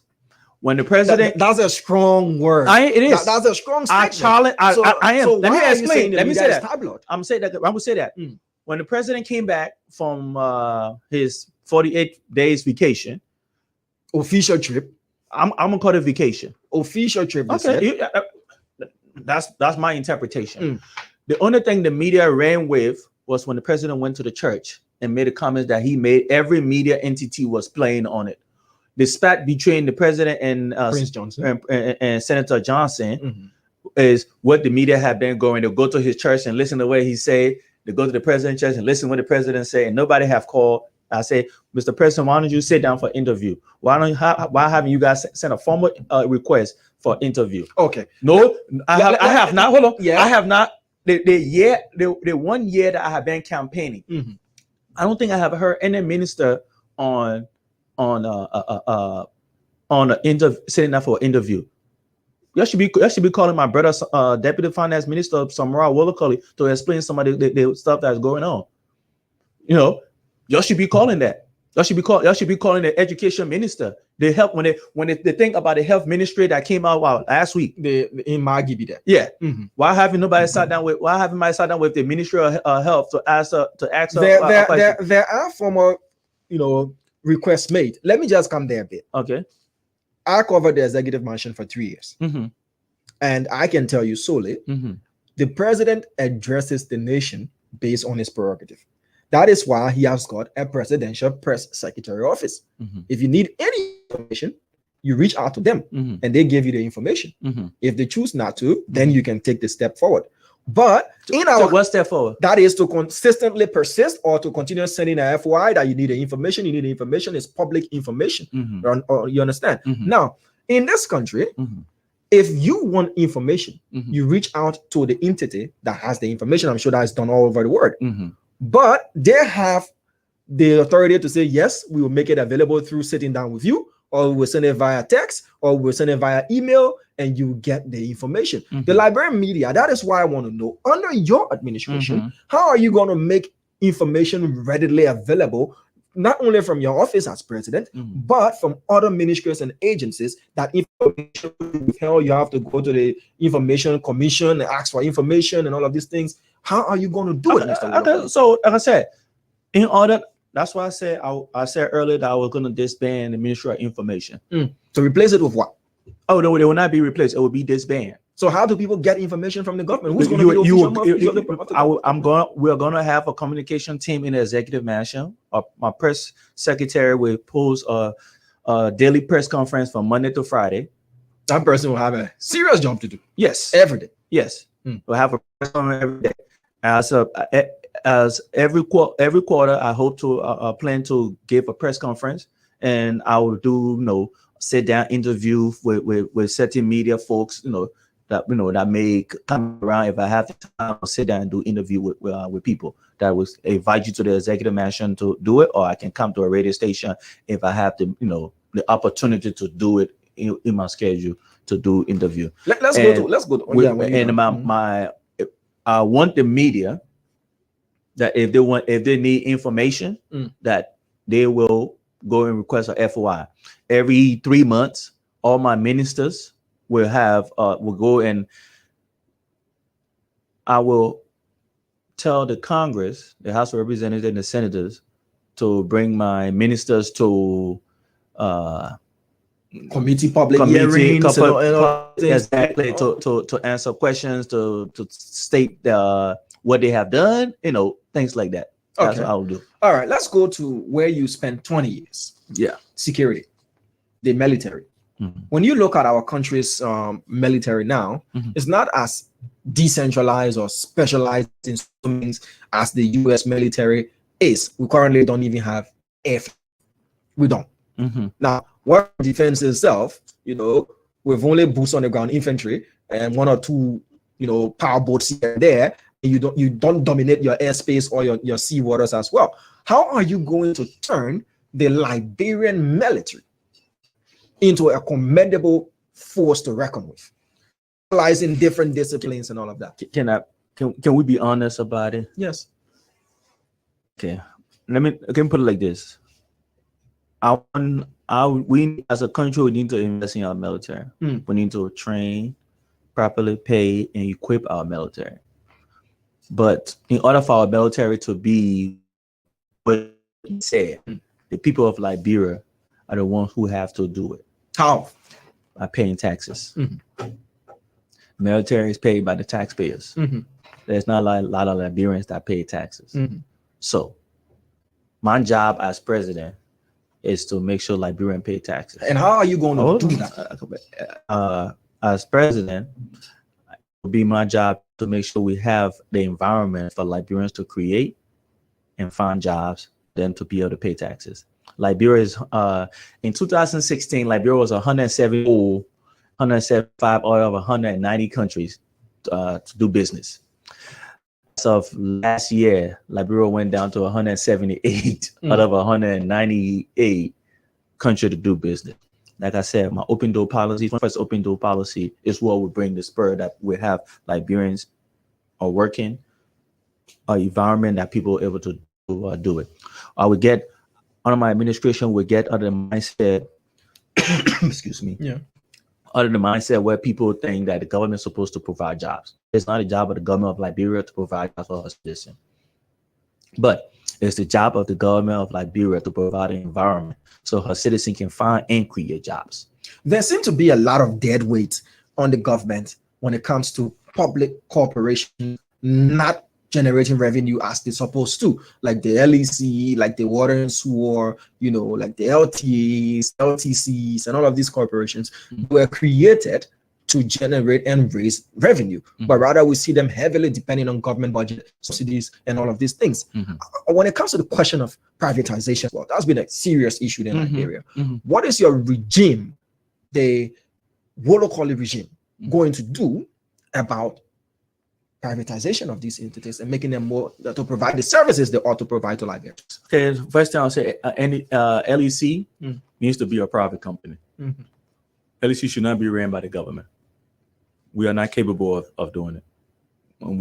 As it's saying, for the past 41, 42 years, we have not been capable of doing it. We got right now, LEC is rationing. This person, this community would be on at night, and this one would be on during the day. There's competency. Why is it that we are doing that in the 21st century, in 2023? Why are we still doing that? This is what we used to do way back. Now we're doing that again. We're still doing that in 2023. So which means competence is an issue. When it comes to privatizing our economy, I believe in that. I am a strong capitalist. Okay. I believe that we'll be able to work. We should open the market. We should have competition. But government should have responsibility for certain things. Like government should be responsible for our health. I believe we should have universal health care. We should be able to have our universal education that the government, what they say that we are teaching in our school, have control over that. When it comes to businesses, let the Liberian people compete. That's the reason why my executive order is as the way it is, because I want Liberians to compete. I want Liberians to start depending on people. I'm tired of Liberians. I'm tired of us Liberians going to America, Europe, EU, China, and stuff, getting loans and all that stuff for somebody to come and take care of us. We as Liberians, we must take care of ourselves. That's why I'm saying it will take your generation and my generation for us to move from there, because our parents' generation, the Dusty Wolokoli, the Taiwan Gunglo, the Alexander Cummings, the Joseph Boycott, the George Weah, all the thing is to go get money from somebody and let somebody else take care of us. That's the reason why a lot of people, we are a nation of beggars. We have to change that. Okay. All right. So we're about to wrap up, but I want us to touch on something quickly. That has got to do with the issue of the establishment of the War and Economic Crimes Court in Liberia. You're saying you've laid a lot of claims to what was done by the past generation, and we see a lot of people roaming around freely without anything done as well. Are you a supporter of the establishment of the War and Economic Crimes Court in Liberia? If so, what are you going to do to make sure that happens? All right. Yes, I am a supporter of the War and Economic Crime Court. But I want you to listen. I want you to listen to what I'm about to say. If the people of Liberia elects me as the next president of Liberia, and you guys bring back the same Congress that we have right now, we would not have War Economic Crimes Court. If the people of Liberia want War Economic Crimes Court, they will not elect the current House of Representatives and the current Senate to be there. You have, because most of the people that are sitting in that building right now, they're the one who committed the crimes. They are not going to pass any law that's going to send them to jail or freeze access or take money and stuff away from them. So why would we continue to vote for them to keep them in power?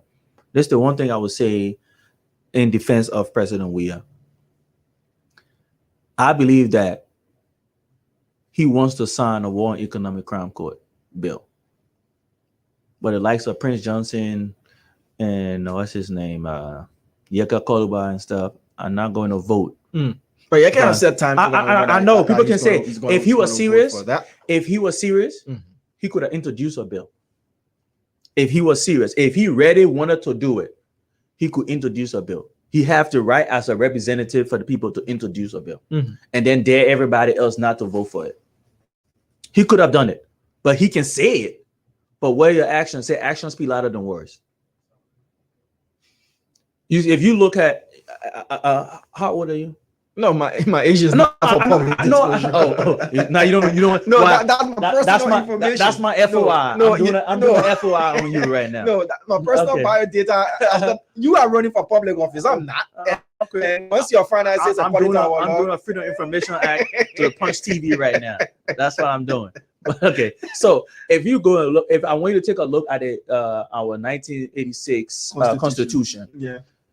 All the people who committed the crimes, that heinous act of killing our sitting president for corruption and all the other stuff, they gave them immunity. Yeah, it's there. All right. It's, all right. One of the last articles in the Constitution. Senator Johnson can sit around and say what he's saying now because in the 2003 Accra peace conference, they gave them immunity and things like that. That's why he can say what he's saying. So if you won, if the Liberian people won War Crime and Economic Court, they must vote the current House of Representatives and the current senators out of office and bring people in there who did not or who were not involved in the war. Now, this is a question on what ifs. What if Liberians don't resonate with you with the votes? Are we going to see you around on the political scene until this is done, or are you going to fizzle away like a one-season wonder? Oh no, I'm gonna be around in Liberia. I retired out of the military so I can come back to Liberia. Yeah, you came and went back. I know. No, I didn't come and went back. I've been here. Last year you came and went back. No, I was here. We been last year I came and went back. I've been here. I've been here for a year. I'm like I said, I'm retired. So yes, I will be on the political scene. I'm not going anywhere. I plan to fight injustice, to move the Liberian political discourse in a more professional and diplomatic way. I'm not going to do my politics like everybody else have done it. I will fight when there's need to be fight. I will be subtle when I need to be subtle. I will be aggressive when I need to be aggressive. But I will always stand for what is in the best interest of the people of Liberia. Okay. So it's been a very fruitful conversation with you, I should say. We look forward to having more of such interactions. This will not be the last. This is just the first of many to happen. And I personally wish you all the best in your political sojourn. And I look forward to seeing you on the political scene as many years as there is to come. as you said, we have to make the change that we want to see and be the change that we want to see. Any parting comments for Liberians watching around the world? So people in Liberia and watching around the world, and in Liberia, I know this campaign, you have your doubts, but don't give up. Change is not easy. We have to work at it. We will fall down, but we have to get up. Getting up and moving is what matters, is what counts. The naysayers are going to doubt what we are doing. It's on you to make sure that you as Liberians who believe in the vision. I'm here, I'm running because I want to make sure that the future generation of Liberia have a better life than I did. I don't want them to run out of our country like the way I had to run away from Liberia because of the civil war our parents' generation brought here. They shouldn't have to be a 9-year-old saying somebody being killed. They shouldn't have to be at the age where they have to stop school because there's shootings going on and there's a war going on. We have to change that. My generation, your generation, the younger generation, we have to step up. Our parents' generation have failed us. I know people like to say that I'm attacking them. No, it's not. It's a fact. For the past 42 years, nobody from our parents' generation can show anything to my generation or the current generation what they have done to improve the life of Liberians. What they have done to improve our generation life. So I'm asking our generation, don't be selfish. Put your egos to the side. Be selfless service. And join us. Let us fight for a better future for Liberia. Thank you so very much. So if you see him on Sponge TV, rest assured you might see him at your door because he's doing the grassroots door-to-door campaigning to resonate his message with you. He's running to be president of the Republic of Liberia. Not senator, not representative, but president of the Republic of Liberia. According to him, the only way his policies can be implemented is when he's the number one man in charge and making sure that these things are done. Thank you so much. Let me reach over again. Thank you. Shake your hand. It's been a wonderful interaction. Yes, and folks, that's all the time we have to be here with you on trending issues. My name is Diamond Slanger. Mr. Wolo Collie again. Thank you for affording us your time. So tomorrow, Vanny Dix will be here. And I'll be back on Thursday. This show is produced by Cherio Pisege. He is the executive producer of Trending Issues here on One Media Incorporated, owners and operators of Punch TV and Punch FM. Have yourselves a wonderful, wonderful time. Bye-bye.